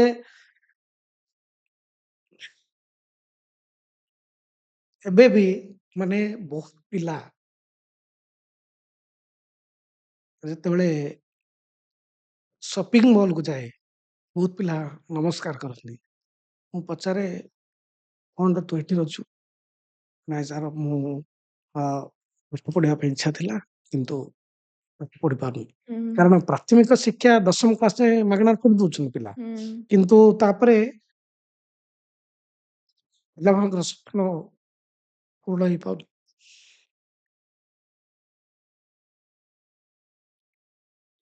ସରି ସାର୍ ପଡକାଷ୍ଟରେ ଆପଣ କେମିତି ଏଇ ଦେଖିବା? ତେଣୁ ବହୁତ ପିଲା ଏବେ ବି ଅଛନ୍ତି ଯୋଉମାନେ ଉଚ୍ଚ ଶିକ୍ଷିତ ହବା ପାଇଁ ବହୁତ ପ୍ରଚେଷ୍ଟା କରୁଛନ୍ତି କିନ୍ତୁ ବହୁତ ସମୟରେ ସେମାନେ ଉପଯୁକ୍ତ ଭାବରେ ଯଦିଓ ବହୁତ ଭାବରେ ସରକାର ପ୍ରୋତ୍ସାହନ ଦଉଛି ସରକାର ମାନେ ଜନଜାତି ପିଲାମାନଙ୍କ ବା ଅନୁସୂଚିତ ଜାତିର ପିଲାମାନଙ୍କ ପାଇଁ ସୁଯୋଗ ଦେଇଛି କିନ୍ତୁ ଆପଣ ଦେଖିବେ ଆର୍ଥିକ ପଛୁଆ ପିଲାମାନଙ୍କ ପାଇଁ ସୁଯୋଗ ନାହିଁ ହୁଁ ପିଲାଟି ଯଦି ଗୋଟେ ସାଧାରଣ ବର୍ଗର ପିଲାଟି ପଢିବାକୁ ଚାହୁଁଛି ସେତେବେଳେ ତା ପାଇଁ କୋଉଠି ମାଗଣା ରହି ପଢିବାର କିମ୍ବା ଇଏ କରି ପଢିବାର ସେତେ ସ୍କୋପ ନାହିଁ ବର୍ତ୍ତମାନ ସୁଦ୍ଧା ତେଣୁ ହୁଁ ବହୁତ ପିଲା କଣ କରୁଛନ୍ତି ସେମାନେ ସପିଂ ମଲ୍ ବା ତାଙ୍କ ପରିବାର ପାଇଁ ତାଙ୍କ ଜୀବନକୁ ମାନେ ତୁଚ୍ଛ କରିକି ସେମାନେ ଯାଉଛନ୍ତି ଅନ୍ୟଟି ଖଟିବା ପାଇଁ କୋଉଠି ମାନେ କାହା ପାଖରେ କାମ କରୁଛନ୍ତି ଏବେ ବି ରହିଛି ମୁଁ ସେଟାକୁ ଅସ୍ୱୀକାର କରିପାରୁନି କାରଣ ହୁଁ ମୁଁ ଦେଖୁଛି ତେଣୁ ବିଭିନ୍ନ ସମୟରେ ଜନଜାତିର ପିଲାମାନେ ବି ବା ବିଭିନ୍ନ ପିଲାମାନେ ଯେତେବେଳେ ମତେ କହୁଛନ୍ତି ଯେ ପଇସା ନାହିଁ ସେତେବେଳେ ମୁଁ ମୋ ସାମର୍ଥ୍ୟ ଅନୁସାରେ ଦଉଛି ଏବଂ ସେଥିପାଇଁ ଆମେ ଗୋଟେ କରୁଛୁ ବିକଳ୍ପ ବୋଲି ଗୋଟେ ଅନୁଷ୍ଠାନ କରିଛୁ ହୁଁ ଯୋଉଥିରେ ରାୟଗଡ଼ାରେ ଆମେ କରୁଛୁ ଗୋଟେ ନୂଆ ଓଡିଶାରେ ନଥିବ ସେଭଳି ଏକ ଅନୁଷ୍ଠାନ ଯୋଉଥିରେ ଅବସରପ୍ରାପ୍ତ ପ୍ରାଧ୍ୟାପକ ଅଧ୍ୟକ୍ଷ ଏବଂ କୃଷି କର୍ମଚାରୀ ଏବଂ ଶିଳ୍ପ ଅଧିକାରୀ ମାନେ ଆମେ ସମମାପନ୍ନ ଲୋକମାନେ ସେଥିରେ ମୁଁ ହିଁ ଜଣେ ଭାବୁଛି କର୍ମଚାରୀ ଆଉ ହୁଁ ସମସ୍ତେ ରିଟାୟାର୍ଡ ଲୋକମାନେ ହୁଁ ସେମାନେ ଆମେ କଣ କରୁଛୁ ଆମେ ନିଜର ପାଣ୍ଠି ପଇସାକୁ ଆମେ ଦଉଛୁ ଏକାଠି କରୁଛୁ ସେଠି ସମାଜର ଯୋଉ ନିଡି ଲୋକମାନେ ଅଛନ୍ତି ଯଦି ଗୋଟେ ଆମେ ସେମିତି ଗୋଟେ ବିଧବା ମହିଳା ଥିଲା ତାର କେହି ନଥିଲେ ତା ହୁଁ ପାଇଁ ଛୋଟ ଘରଟା କରିଦେଲୁ ଆମେ ଗାଁକୁ ଯାଉଛୁ ଯେତେବେଳେ ବିଭିନ୍ନ ଯୋଜନା ସତ୍ତ୍ୱେ ବି ସେ ଯୋଜନା ସରକାର ପାଖରେ ପହଞ୍ଚି ପାରୁନି ସେ ଯୋଜନାକୁ ପହଞ୍ଚେଇବା ପାଇଁ ତା ତାକୁ ଆମେ ଅଫିସର ମାନଙ୍କ ପାଖରେ ପହଞ୍ଚଉଛୁ ମାନେ ଆ, ହିତାଧିକାରୀ ଆଉ ପ୍ରଶାସନ ପାଖରେ ଯୋଉ ଗେପ୍ ଟାକୁ ସେ ଯୋଜନାକୁ ଦୂର କରିବାକୁ ଚାହୁଁଛୁ ବିଦ୍ୟାଳୟ ସ୍ତରକୁ ଆମେ ଗାଁ ସ୍ତରକୁ ଯାଇକି ପିଲାଙ୍କୁ ପାଠ ପଢାଇବା ପାଇଁ ଚେଷ୍ଟା କରୁଛୁ ହୁଁ ଏବଂ ଯୋଉ ପିଲାମାନେ ପାଠ ପଢିବେ ହୁଁ ଇଚ୍ଛା ସେମାନଙ୍କୁ ଆମେ ତାଙ୍କୁ ପାଠ ପଢେଇବା ପାଇଁ ହୁଁ ଆମେ ସହଯୋଗ କରୁଛୁ ଏବଂ ହୁଁ ଆଗାମୀ ଦିନରେ ମୁଁ ଆପଣଙ୍କ ମାଧ୍ୟମରେ ମଧ୍ୟ କହୁଛୁ ଯଦି କୌଣସି ପିଲା ପାଠ ପଢିବା ପାଇଁ ନାହିଁ ତାହେଲେ ଆମର ବିକଳ୍ପ ସଂସ୍ଥା ଅଛି ଆମେ ପାରୁ ପର୍ଯ୍ୟନ୍ତ ଆମେ ଚେଷ୍ଟା କରିବୁ ଏବଂ ଅନ୍ୟମାନଙ୍କୁ ମଧ୍ୟ ପ୍ରଭାବିତ କରିକି ଆମେ ପଢେଇବା ପାଇଁ ଚେଷ୍ଟା କରିବୁ କାରଣ କେବେ ବି କୌଣସି ପିଲା ଅର୍ଥ ବାଧକରେ ତାର ଶିକ୍ଷାକୁ ବନ୍ଦ ନ କରୁ ବା ଶିକ୍ଷାର ଡୋରି ନ କରୁ ସେ ହେଉଛି ଆମର ମୂଳ ଉଦ୍ଦେଶ୍ୟ ନିଶ୍ଚିତ ସାର୍ ବହୁତ ସୁନ୍ଦର ଉଦ୍ଦେଶ୍ୟ ଆପଣଙ୍କର ଆଉ ଆପଣ କାମୟାବ ବି ହୁଅନ୍ତୁ ଆଜି ପୋଡକାଷ୍ଟ ମାଧ୍ୟମରେ ମୁଁ ଗୋଟେ ଜିନିଷ ଜାଣିଲି ଗରିବୀ ଗୋଟେ ବହୁତ ଖରାପ ଜିନିଷ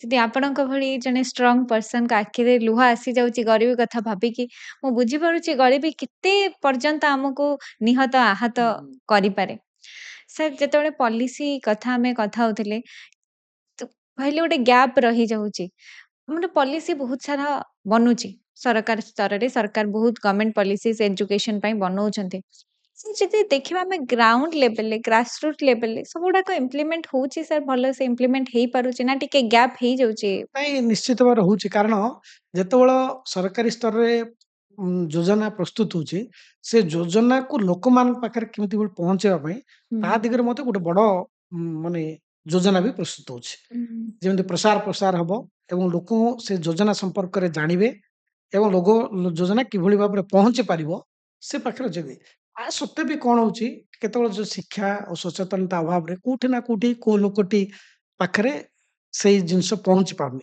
ଏବଂ ହୁଁ ସେ ନିଜେ ସାଧ୍ୟ ମତ କରିକି ମଧ୍ୟ ବେଳେ ବେଳେ କୋଉଠି କେମିତି ହଉଛି କିନ୍ତୁ ତା ବୋଲିକି ନୁହେଁ ଯେ ଯୋଜନା ଆମର ଯୋଜନା ଯଦି ପହଞ୍ଚି ନଥାନ୍ତା ଆମର ସାମାଜିକ ବିକାଶ ମାନେ ହେଇପାରନ୍ତାନି ଆମେ ସେଇ ପଛରେ ରହିଥାନ୍ତେ ବା ହୁଁ ବହୁତ ପଛରେ ରହିଥାନ୍ତେ ଆଜି ବିକାଶ ମାନେ ଓଡିଶା ବହୁତ ବିକାଶ କରୁଛି ବିଭିନ୍ନ ଯୋଜନା ପହଞ୍ଚି ପାରୁଛି ହୁଁ ଲୋକ ସେ ଯୋଜନାର ସୁଫଳ ପାଉଛନ୍ତି ଏବଂ ଆରାମଦାୟକ ହଉଛନ୍ତି ଆଜିକାଲି ଦେଖିବେ ଏସଏଚଜି ମା ମାନଙ୍କ ପାଖରେ ସ୍ୱାବଲମ୍ବୀ ହେଇପାରୁଛନ୍ତି ମା ମାନେ କଥା କହିବାରେ ଶିଖୁଛନ୍ତି ମା ମାନେ ଅଫିସର ମାନଙ୍କ ପାଖରେ ଦାବି କରିପାରୁଛନ୍ତି ଯେ ମୋ ଗାଁରେ ଏମିତି ଅଛନ୍ତି ଆଶା ମା ଆଶା ମା ଟା ସେ କେତେ ଗାଁର ଜୀବନକୁ ରକ୍ଷା କରୁଛି ଗୋଟେ ହୁଁ ମା ଛୋଟିଆ ମା କିଛି ପାଠ ବିଶେଷ ଭାବରେ ନାହିଁ କିନ୍ତୁ ଦେଖନ୍ତୁ ସେ ଏତେ ମାତ୍ରା ତାଲିମ ହେଇଯାଇଛି ଯେ ଯଦି ଗୋଟେ କଷ୍ଟକର ପରିସ୍ଥିତି ପଡିଲା ସେ ସାଙ୍ଗେ ସାଙ୍ଗେ ତୁରନ୍ତ 108 ଆମ୍ବୁଲାନ୍ସ ଡାକିକି ତାକୁ ଉପଯୁକ୍ତ ମାତ୍ରାରେ ଶିକ୍ଷା ଦେଇ ପାରୁଛି ହୁଁ ଇଏ ତ ଗୋଟେ ମାନେ ହୁଁ ବିକାଶର ଯୋଜନାର କଥା ହୁଁ ବାର୍ଦ୍ଧକ୍ୟ ଭତ୍ତା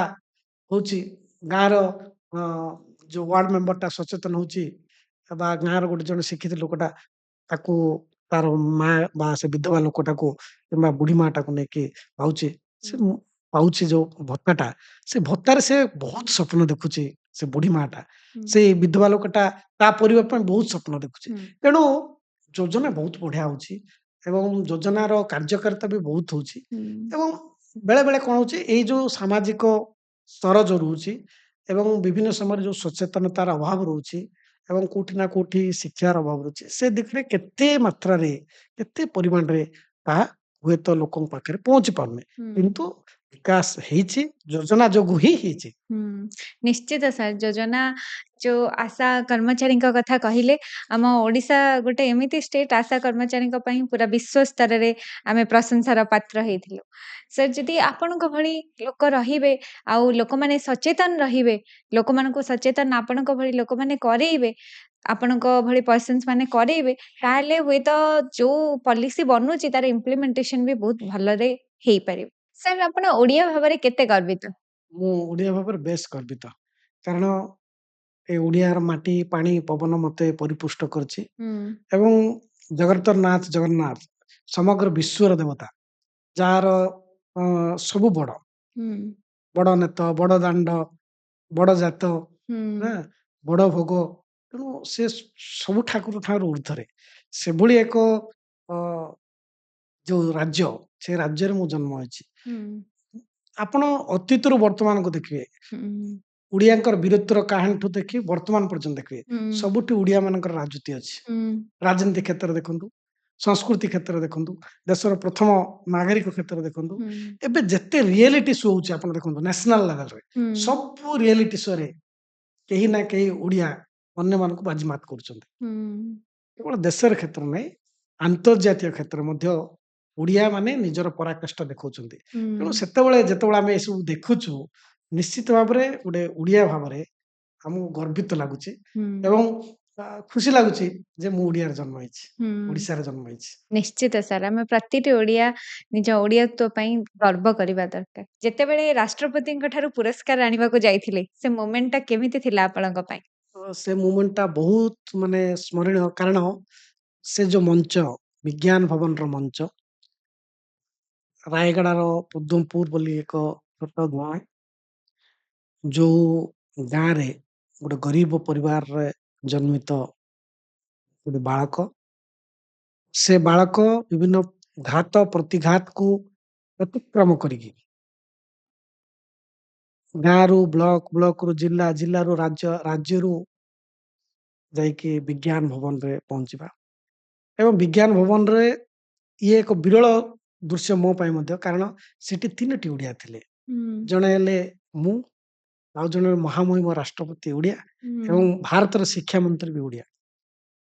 ସେଭଳି ଏକ ପରିସ୍ଥିତିରେ ଏବଂ ଭାରତର 50 ଜଣଙ୍କ ଭିତରୁ ଶ୍ରେଷ୍ଠ ଭିତରେ ଆମେ ରହିବା ହୁଁ, ନିଶ୍ଚିତ ଭାବରେ ସ୍ମରଣୀୟ। ହୁଁ, କାରଣ ଗୋଟେ ଶିକ୍ଷକ ର ଶ୍ରେଷ୍ଠ ସମ୍ମାନ ହଉଛି ଜାତୀୟ ଶିକ୍ଷକ ପୁରସ୍କାର। ହୁଁ, ଆଉ ଏଇ ପୁରସ୍କାର ଗ୍ରହଣ କରିବା ନିଶ୍ଚିତ ଭାବରେ ମୋ ପାଇଁ ସୁଖଦ ଅନୁଭୂତି। ଏବଂ ଏହା ପଛରେ ଥିବା ମୋର ମା, ମୋର ବଡ ଭାଇ କୀର୍ତ୍ତି ସାହୁ, ତା ସହିତ ମୋ ପରିବାର ବର୍ଗ ଏବଂ ମୋର ଶୁଭେଚ୍ଛୁ ମାନେ ଏବଂ ମତେ ଆଗକୁ ବଢଉଥିବା ମୋର ସମସ୍ତ ହିତାଧିକାରୀ ମାନେ, ଏବଂ ସବୁଠାରୁ ବଡ କଥା ହେଲା ମୋର ଛାତ୍ରଛାତ୍ରୀ, ମୋ ବିଦ୍ୟାଳୟ ହୁଁ, ଏବଂ ମତେ ଭଲ ପାଉଥିବା ଅଗଣିତ ଓଡିଆ ପ୍ରେମୀ, ହୁଁ, ଯୋଉମାନଙ୍କର ଆଶା, ଯୋଉମାନଙ୍କର ଆଶୀର୍ବାଦ, ଯୋଉମାନଙ୍କର ଶୁଭେଚ୍ଛା ଏବଂ ପ୍ରଭୁ ଜଗନ୍ନାଥ, ମା ମାଝିକରିଣୀଙ୍କର କରୁଣା ର ଫଳ ହଉଛି ମୋର ଏଇ ଅ, ଶ୍ରେଷ୍ଠ ପୁରସ୍କାର ସମ୍ମାନ। ଆଉ ସେଇ ମୁହୂର୍ତ୍ତ ମୋର ଜୀବନ ବ୍ୟାପୀ ସୁଖଦ ଅନୁଭୂତି ହେଇକି ରହିବ। ମୋର ଯୋଉ ସବୁ ଦୁଃଖ ଭିତରେ ଗୋଟେ ହୃଦୟର କୋଉ କନ୍ଦରରେ ଇଏ ଗୋଟେ ନିଶ୍ଚିତ ଭାବରେ ସୁଖଦ ଅନୁଭୂତି ହେଇକି ସାଇତା ହେଇକି ରହିଛି। ନିଶ୍ଚିତ ସାର୍, ଯେତେବେଳେ ଆପଣ ବି କହିଲେ ଆଜି ବିଜ୍ଞାନ ଭବନରେ 3ଟି ଓଡ଼ିଆ ଥିଲେ, ଜଣେ ମୁଁ, ଆଉ ଜଣେ ରାଷ୍ଟ୍ରପତି, ଆଉ ଜଣେ ଆମର ମନ୍ତ୍ରୀ। ସେତେବେଳେ ମତେ ବି ବହୁତ ଗର୍ବ ଲାଗିଲା, ଗର୍ବରେ ଛାତି ଫୁଲି ଉଠିଲା ଭଳି ଲାଗିଲା। ଆମ ଓଡ଼ିଆ ଜଣେ ସମ୍ମାନ ଦଉଛନ୍ତି, ଆମ ଓଡ଼ିଆ ସମ୍ମାନ ଆଣୁଛନ୍ତି, ଆଠୁ ଅଧିକ ଗର୍ବ ଆମ ପାଇଁ କିଛି ନୁହଁ। ସାର୍ ଯେମିତି ଆମେ ଫର୍ଷ୍ଟ କଥା ହେଇଥିଲେ ଆପଣ ସାମ୍ବାଦିକତା କରୁଥିଲେ କିନ୍ତୁ ସାମ୍ବାଦିକତା ଛାଡ଼ିଲେ ଆଦିବାସୀ ପିଲାମାନଙ୍କୁ ପଢ଼େଇବାକୁ ଆପଣ ପସନ୍ଦ କଲେ। ଆପଣ ସେ କ୍ୟାରିୟର ଚୁଜ୍ କଲେ। ଆଦିବାସୀ ପିଲାମାନଙ୍କୁ ପଢ଼ଉଥିଲେ, ଆଦିବାସୀ ନୁହଁ ଏସ୍‌ସି, ଏସ୍‌ଟି ବୋଥ୍ ପିଲାମାନଙ୍କୁ ପଢ଼ଉଥିଲେ। ସାର୍ ଯଦି ଆପଣଙ୍କ ଜୀବନର କାହାଣୀ ଦେଖିବା, ଆଚିଭମେଣ୍ଟସ୍ ଦେଖିବା, ଭାକୁରପଡ଼ା ସ୍କୁଲର ଗୋଟେ ଆଚିଭମେଣ୍ଟ ଟିକେ ଭିନ୍ନ। ସାର୍ କଣ ଏମିତି ଥିଲା ଭାକୁରପଡ଼ା ସ୍କୁଲରେ? ଦେଖନ୍ତୁ ଆମର ଭାକୁରଗୁଡା ସ୍କୁଲର ଯୋଉ ଆମେ ରହିଲୁ ମୁଁ ଶିକ୍ଷକ ଭାବରେ ସେଠି ଅନେକ ଆମେ ପ୍ରୟୋଗ କରିଛି ମୁଁ ହୁଁ, ମାନେ ଗୋଟେ ଅନୁଷ୍ଠାନ ଅନ୍ୟଠାରୁ କିଭଳି ଭିନ୍ନ ହେବ ହୁଁ, ଗୋଟେ ଶିକ୍ଷକ ଅନ୍ୟଠାରୁ କିଭଳି ଅଲଗା ହେଇପାରେ ହୁଁ, ଯାବତୀୟ ପ୍ରତିକୂଳ ପରିସ୍ଥିତି ସତ୍ତ୍ୱେ ହୁଁ, ବା ବିନା ସହକାରୀ ସହଯୋଗରେ ମଧ୍ୟ ଗୋଟେ ଶିକ୍ଷକ ଚାହିଁଲେ ବହୁତ କିଛି କରିପାରେ ହୁଁ, ଏଇ କଥାଟା ଯେତେବେଳେ ମୋ ମନକୁ ଆସିଲା ଏବଂ ଯେହେତୁ ଆମର ଆବାସିକ ବିଦ୍ୟାଳୟରେ ଆମ ପାଖରେ ସବୁବେଳେ ମାନେ 24 ଘଣ୍ଟା ଆମ ପାଖରେ ପିଲା ରହନ୍ତି ହୁଁ, ଏବଂ ଅନୁସୂଚିତ ଜାତି ଅନୁସୂଚିତ ଜନଜାତିର ପିଲା ଆମ ପାଖରେ ରହନ୍ତି ତାଙ୍କୁ ଜରିଆରେ କିଭଳି ଭାବରେ ଭିନ୍ନ ଭିନ୍ନ କଥା କରିବାକୁ ଦେଖିଲି ମୁଁ ସେଥିପାଇଁ ଯେହେତୁ ମୁଁ ସାମ୍ବାଦିକ କରିଥିଲି ପିଲାଙ୍କ ପାଖକୁ ସାମ୍ବାଦିକତା ପହଞ୍ଚେଇଲି ହୁଁ, ଚାଇଲ୍ଡ ରିପୋର୍ଟର କାମ ଆରମ୍ଭ ହେଲା ହୁଁ, ପିଲାମାନେ ଶିଶୁ ସାମ୍ବାଦିକତା କଲେ ହୁଁ, ଛୁଟି ଦିନରେ ପିଲାଙ୍କୁ ଗାଁକୁ ନଉଥିଲି ହୁଁ, ଗାଁର ସମସ୍ୟା ସେମାନେ ଦେଖୁଥିଲେ ଲୋକଙ୍କ ସହିତ ଆଲୋଚନା କରୁଥିଲେ ଆସିବେ ପୋଷ୍ଟ କାର୍ଡରେ ଲେଖିବେ କାହାକୁ ବିଡିଓଙ୍କୁ ଲେଖିବେ ହୁଁ, କିମ୍ବା ସବ୍ କଲେକ୍ଟରଙ୍କୁ ଲେଖିବେ କିମ୍ବା ଆଇଟିଡିକୁ ଲେଖିବେ ଯେ ଏ ଗାଁ ନାମ ଅଛି ସେତେବେଳେ ଯେତେବେଳେ ସମାଧାନ ହଉଥିଲା ସେତେବେଳେ ଯେତେବେଳେ ଅଫିସର ମାନେ ପଚାରୁଥିଲେ ଏବଂ ସମାଧାନ ହଉଥିଲା ଖୁସି ଲାଗୁଥିଲା ଏବଂ ଗାଁ ଲୋକମାନେ ମଧ୍ୟ ଭଲ ରେସପନ୍ସ କରୁଥିଲେ ଏବଂ ବଡ଼ କଥା ହେଲା କଣ ପାଇଁ ମୁଁ ସେ ଦୃଷ୍ଟିକୋଣ ଯେ ସେମାନଙ୍କ ଭାଷାରେ ସାନ ପିଲା ଯଦି ବଡ଼ମାନଙ୍କୁ କହିବେ ତାହେଲେ ହୁଁ, ଅଧିକ ଗ୍ରହଣୀୟ ହେବ ହୁଁ, ଯେମିତି ସ୍ୱାସ୍ଥ୍ୟ ଦିଗରେ ଅପରିଷ୍କାର ରଖିବନି ହୁଁ, ନଳକୂଅ ହୁଁ, ଗାଁ ଗଣ୍ଡା ଯଦି ଦେହ ଖରାପ ହେଲା ମେଡିକାଲକୁ ଯିବ ହୁଁ, ମଶାରୀ ଟାଙ୍ଗି ଶୋଇବ ଚପଲ ପିନ୍ଧି ପାଇଖାନା ଯିବ ଏଇ ହୁଁ, ଯୋଉ ଛୋଟ ଛୋଟ କଥା ଗୁଡାକ ଯଦି ଛୋଟ ପିଲା ବଡମାନଙ୍କୁ କହିବେ ହୁଁ, ତାଙ୍କର ଅଭିଭାବକ କହିବେ ତାହେଲେ ବହୁତ ପ୍ରଭାବ ହେବ ହୁଁ, ଇଏ ଦ୍ଵିତୀୟ କଥା ହେଲା ଯେତେବେଳେ ଆମ ବିଦ୍ୟାଳୟକୁ କେହି ଆସୁଥିଲେ ବିଦ୍ୟାଳୟ ପରିଦର୍ଶନ କଲା ପରେ ପିଲାମାନଙ୍କର ସାମ୍ବାଦିକ ମାନଙ୍କୁ ସେ ଭେଟୁଥିଲେ ହୁଁ, ପିଲା ଭେଟୁଥିଲେ ହୁଁ, ଯେ ବୁଲିଲା ପରେ ଆପଣ କେମିତି ଅନୁଭବ କରୁଛନ୍ତି ତାଙ୍କର ଯୋଉ ପିଲା ଦିନରେ ତାଙ୍କେ କଣ ଥିଲେ ଦି ହୁଁ, ପ୍ରକାର କଥା ହଉଥିଲା ଗୋଟେ ବିଦ୍ୟାଳୟ ସମ୍ପର୍କରେ ପଚାରି ପଡୁଥିଲେ ଏବଂ ସେମାନେ ଯୋଉ ଅଧିକାରୀ ମାନେ ଆସୁଥିଲେ ତାଙ୍କର ବାଲ୍ୟ କାଳରୁ ବର୍ତ୍ତମାନ ପର୍ଯ୍ୟନ୍ତ କିଭଳି ଭାବରେ ଉତ୍ତରଣ କରିଛି ହୁଁ, ସେ କଥା ଜାଣିଥିଲେ ଯୋଉଟା କି ଇନ୍ସପାୟାର କରୁଥିଲା ପିଲାମାନଙ୍କୁ ହୁଁ, ସେମିତି ଆମେ ମିନି ବ୍ୟାଙ୍କ କରିଥିଲି ମୁଁ ଗୋଟେ ହୁଁ, ବ୍ୟାଙ୍କ ମାନେ ଯେତେବେଳେ ହଷ୍ଟେଲ ଗୁଡା ରହୁଥିଲା ଯୋଉ ବାପା ମାନେ ପଇସା ଦଉଥିଲେ ସେ ପଇସା କିଛି ପିଲାମାନେ ଚୋରି କରି ନେଇଯାଉଥିଲେ ହୁଁ, ପିଲାମାନେ ରହୁଥିଲେ ତେଣୁ ତାକୁ ସୁଧାର ଆଣିବା ସହିତ ବ୍ୟାଙ୍କିଙ୍ଗ ବ୍ୟବସ୍ଥା ପିଲାଙ୍କ ପାଖରେ କେମିତି ପହଞ୍ଚିବ ବ୍ୟାଙ୍କ କଣ କରେ ପାଠ ହୁଁ, ମାଧ୍ୟମରେ ପାଠଟାକୁ କିଭଳି ଆଣିପାରିବା ଆକ୍ଟିଭିଟି ମାଧ୍ୟମରେ ହୁଁ, ତେଣୁ ସବୁ ପିଲା ଗୋଟେ ଖାତା କରାଯାଇଥିଲା ବ୍ୟାଙ୍କ କରାଯାଇଥିଲା ଗୋଟେ ବ୍ୟାଙ୍କ ମ୍ୟାନେଜର ଥିବ ଗୋଟେ ବ୍ୟାଙ୍କ କ୍ୟାସିୟର ଥିବ ହୁଁ, ଛୁଟି ହେଲା ଶନିବାର ଦିନ ହୁଁ, ବ୍ୟାଙ୍କ ଆମର ଖୋଲିବ ଖାତା ଧରିକି ଯିବେ ଯାହାକୁ ଯେତେବେଳେ ଦରକାର ପଇସା ନେବେ ଏବଂ ସେ ପଇସା ଖର୍ଚ୍ଚ କୋଉଠି କରିବେ ସେଥିପାଇଁ ମୁଁ ଗୋଟେ କରିଥିଲି କୋପରେଟିଭ ବ୍ୟାଙ୍କ ହୁଁ, ଅର୍ଥେ କୋପରେଟିଭ ଷ୍ଟୋର ସେ ଷ୍ଟୋର ମାନେ ଯାହା ଦରକାର ପିଲା କିଣିବେ ବାହାରକୁ ନ ଯାଇକି ହୁଁ, ପିଲା ଆମର ମାନେ ଯୋଉ ପରିସର ଭିତରେ ବିଦ୍ୟାଳୟ ଭିତରେ ହୁଁ, ପିଲା ସପକିପର ଥିବ ତାଙ୍କୁ ଯେହେତୁ ପିଲା ଗୋଟେ ଖାତା ବାହାରେ କିଣିବ ଅଧିକା ଦେଇକି କିଣିବ ହୁଁ, କିନ୍ତୁ ଆମେ ହୋଲସେଲ ଆଣିବୁ ଏଇଠି ଆମେ ଦଉ ସେଠି ଲାଭର କିଛି ଇଏ ନାହିଁ ହୁଁ, କିନ୍ତୁ ପିଲା କିଭଳି ଭାବରେ ପାଇବେ ଭଲ ତେଣୁ ହୁଁ, ଖାତା କଲମ ଯାହା ଯାହା କିଛି ଦରକାର ସେଠି ଗୋଟେ ଆମେ ରଖିଥିଲୁ ହୁଁ, ସେମିତି ପିଲାଙ୍କୁ ଆତ୍ମନିର୍ଭରଶୀଳ କରିବା ପାଇଁ ଆମର ଯେତେ କାନ୍ଥ ଥିଲା ହୁଁ, ଆମେ ପିଲାକୁ ଗ୍ରୁପ କଲି ଯୋଉ ପିଲାମାନଙ୍କର କାନ୍ଥ ଚିତ୍ର ଭଲ ହଉଛି ହୁଁ, ତାଙ୍କୁ ଫାଷ୍ଟ ଟାଇମ ସେମାନେ ଚିତ୍ର ଆଙ୍କିବା ପାଇଁ ଦେଇଦେଲି ହୁଁ, ପିଲା ଚିତ୍ର ଆଙ୍କିଦେଲେ ଏବଂ ଆପଣ ଆଶ୍ଚର୍ଯ୍ୟ ହେବେ ଏବେ ସେଥିରୁ ଦି ତିନିଟା ପିଲା ନିଜର ପ୍ରଫେସନ କରିଛନ୍ତି ଚିତ୍ର ଆଙ୍କିବା ପାଇଁ ହୁଁ, ଭରତ ହିକକା ବୋଲି ଆଉ ଅନ୍ୟ ଜଣେ ଗୋଟେ ପିଲା ଅଛି ସେମିତି ନୃତ୍ୟ ଗୀତ ଆମେ ସବୁବେଳେ କରୁଥିଲୁ ହୁଁ, ଆ ଗୁଲସନ କଣ୍ଡାଗିରି ବୋଲି ଗୋଟେ ପିଲା ଅଛି ସିଏ ହଉଛି ୟୁଟ୍ୟୁବର ଗୋଟେ ଜଣେ ଭଲ ୟୁଟ୍ୟୁବର ଡ୍ୟାନ୍ସ ମାଷ୍ଟର ଭଲ ହୁଁ, ମାନେ ଡ୍ୟାନ୍ସ ସେ କୋରିଓଗ୍ରାଫି ପାଇଁ ଏବେ ପଇସା ନଉଛନ୍ତି ହୁଁ, ତ ମୁଁ ଭାବୁଛେ ଦୀର୍ଘ ବର୍ଷ ପରେ ଯୋଉ ଯୋଉ କାର୍ଯ୍ୟ ଗୁଡାକ ମୁଁ କରିଥିଲି ସେମିତି ଆମ ଫିନାଇଲ ବୋଲି ଗୋଟେ କରୁଥିଲୁ ଯେ ଆମେ ଫିନାଇଲ ବାହାରୁ କିଣୁଥିଲୁ ହୁଁ, କାହିଁକି ଆମେ ତିଆରି କରିବୁନୁ ତେଣୁ ଫିନାଇଲ ପିଲା ତିଆରି କରୁନଥିଲେ ହୁଁ, କିନ୍ତୁ ଦେଖୁଥିଲେ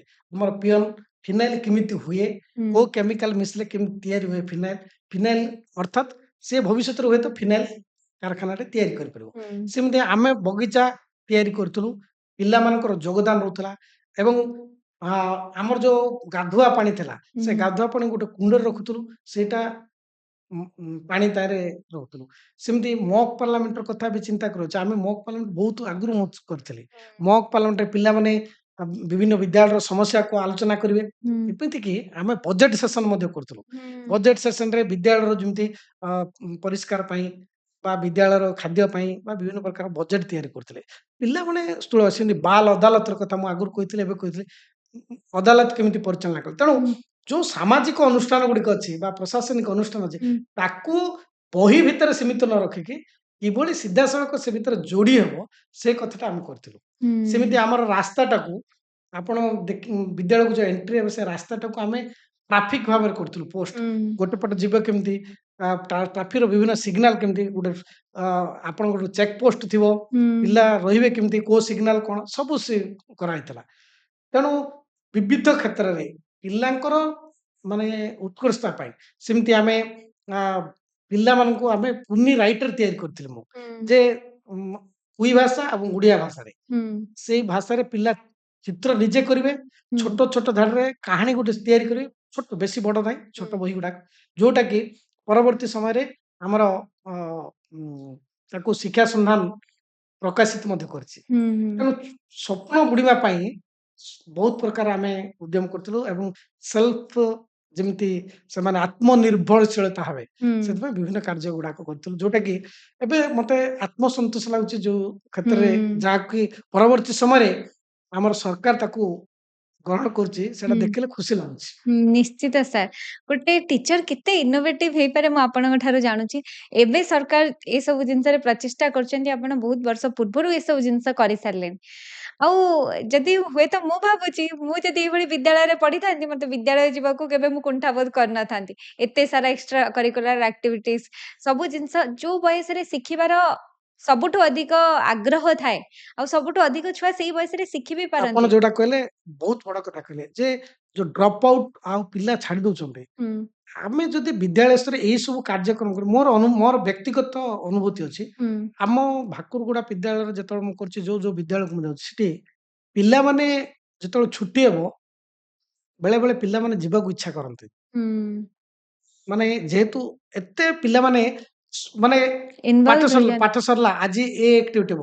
ଆପଣ ବିଶ୍ୱାସ କରିବେନି, ଶନିବାର ଦିନ ଆମେ ଫନ୍ ଡେ କରୁଥିବା, ଶନିବାର ଦିନ ପାଠ ପଢ଼ିବୁନୁ ଆମେ। ହୁଁ ଶନିବାର ଦିନ ସକାଳୁ ଡ୍ରିଲ୍ ହବ, ତା ପରଠୁ ଆମର ଆକ୍ଟିଭିଟି ହବ। ହୁଁ ଆପଣ ପପେଟ୍ ଶୋ ହବ, ହୁଁ ବାଲ୍ ଅଦାଲତ ହବ, ଆମ ବ୍ୟାଙ୍କ ହବ, ତାପରେ ଆପଣଙ୍କର ଜିକେ ଡିସ୍କସନ୍, ଗ୍ରୁପ୍ ଡିସ୍କସନ୍ ହବ। ହୁଁ ତେଣୁ ବିଭିନ୍ନ ପ୍ରକାର ଯୋଉ ଆକ୍ଟିଭ୍ ଶନିବାର ଦିନ ଆସିଲେ ମୁଁ ଯେତେବେଳେ ପହଞ୍ଚୁ ସାର୍ ଆଜି କଣ କରିବେ ସାର୍ ବୋଲି ପଚାରିବେ ପ୍ରଶ୍ନ। ଯେ ହୁଁ ଯୋଉ ପିଲାମାନଙ୍କ ଭିତରେ ଯୋଉ ଆପଣ କହୁଥିଲେ ଉତ୍ସୁକତା, ଉତ୍ସାହ। ଯେ ହଁ। ଆଜି ନୂଆ କିଛି ଗୋଟେ ହବ ସାର୍ ହୁଁ ଚିନ୍ତା କରିକି ଆସିଛନ୍ତି। ତେଣୁ ଯେତେବେଳେ ପିଲା ପେଣ୍ଟ କଲା, ହୁଁ ପେଣ୍ଟଟାକୁ ଦେଖିଲା ପରେ ମାନେ ବହୁତ ଖୁସି ହେଇଗଲା। ହୁଁ ଯେତେବେଳେ ଅଫିସର ମାନେ ଆସୁଛନ୍ତି ଚମତ୍କାର ବୋଲି କରୁଛନ୍ତି, ପିଲା ଭିତରେ ଯୋଉ ପୁଲକ ମୁଁ ହୁଁ ଦେଖିଛି ନିଜେ ଭାବରେ। ଏବଂ ହୁଁ ଆମ ବିଦ୍ୟାଳୟକୁ ଅ, ବିଭିନ୍ନ ସ୍ତରରେ ଆସିଛନ୍ତି, ବିଭିନ୍ନ ସ୍ତରର ଲୋକ ଆସିଛନ୍ତି ବୁଲିବା ପାଇଁ ହୁଁ ଏବଂ ସବୁ ସ୍ତରର ଲୋକମାନେ ସେଠି ସାଟିସ୍ଫାକ୍ସନ ହେଇକି ଯାଇଛନ୍ତି ଆଉ ପିଲାକୁ ସାବାସ ଦେଇଛନ୍ତି। ସରକାରୀ ସ୍ତରରେ, ବେସରକାରୀ ସ୍ତରରେ ଏବଂ ବିଭିନ୍ନ କମିଟି ମଧ୍ୟ ଆସିଛନ୍ତି। ହୁଁ ଆମ ପିଲାଙ୍କୁ ଦେଖିଛନ୍ତି ଆଉ ବିଭିନ୍ନ ଯୋଉ ଏଜୁକେସନ ସାମାଜିକ ୟୁନିସେଫ, ୟୁଏନଡିପି ଏସବୁ ମଧ୍ୟ ଆସିଛନ୍ତି। ସେଇଠୁ ବହୁତ କଥା ବି ନେଇଛନ୍ତି ସେମାନେ। ହୁଁ ତେଣୁ ସେଗୁଡାକ ଯେତେବେଳେ ଭାବୁଛି ମୁଁ ହୁଁ ବେଳେ ବେଳେ ଆମେ ଏତେ ସବୁ କାମ କରୁଥିଲୁ କି, ଆଉ ଏତେ ସୁନ୍ଦର କାମ ହଉଥିଲା କି, ହୁଁ ମୁଁ ବି ଏବେ ଦେଖି ଭାବେ ବହୁତ ଆଶ୍ଚର୍ଯ୍ୟ ଲାଗେ ମତେ। ନିଶ୍ଚିତ ସାର୍ ମତେ ବି ଆଶ୍ଚର୍ଯ୍ୟ ଲାଗୁଛି। ଗୋଟେ ଶିକ୍ଷକ କେତେ ଇନୋଭେଟିଭ ହେଇକି ଛୁଆଙ୍କୁ କେତେ ଇନଭଲ୍ଭ କରେଇ ପାରନ୍ତି। ଯେମିତି କହୁଥିଲି ସବୁଠୁ ସେଇ ବୟସଟା ଉତ୍ସାହର ବୟସ। କଣ ଆମେ ନୂଆ କରିପାରିବା, କଣ ଆମେ ନୂଆ ଶିଖିପାରିବା। ହୁଏତ ଯଦି ଆମେ ସେଇ ବୟସରେ ଏତେ ସବୁ ଜିନିଷ କରିପାରିବା, ଶିଖିପାରିବା। ଏବେ ଗଭର୍ଣ୍ଣମେଣ୍ଟ କହୁଛି ସ୍କିଲ୍ ବେସ୍ଡ ୱାର୍କ। ଆଉ ସେଇ ବୟସରେ ସେ ଜାଣିପାରିବେ କୋଉ ସ୍କିଲରେ ମୋର ଦକ୍ଷତା ଅଛି, ଅଛି। କୋଉ ଜିନିଷରେ ମୋର ଦକ୍ଷତା ଅଛି, ମୁଁ ଆଗକୁ ଯାଇକି ଏଇଥିରେ ଏକ୍ସେଲ କରିପାରିବି। ଯଦି ପରିଚୟ କରିପାରିବେ, ନିଜେ ଜାଣିପାରିବେ, ଯୋଉ ଅନଏମ୍ପ୍ଲୟମେଣ୍ଟର କଥା ଗୋଟେ ବଡ ଇସ୍ୟୁ ହେଇକି ରହିଯାଇଛି, ଏସବୁ ଜିନିଷ ଆଗକୁ ଯାଇକି ହବନି। ଧନ୍ୟବାଦ ସାର୍, ଆପଣ ଆସିଲେ, ବହୁତ ସୁନ୍ଦର କଥା କହିଲେ, ବହୁତ ଭଲ କଥା। ଯେମିତି ଶିକ୍ଷକ ସବୁବେଳେ ଯୋଉଠି ବି ଯାଆନ୍ତି କିଛି ନା କିଛି ଶିକ୍ଷା ଦେଇକି ଆସନ୍ତି।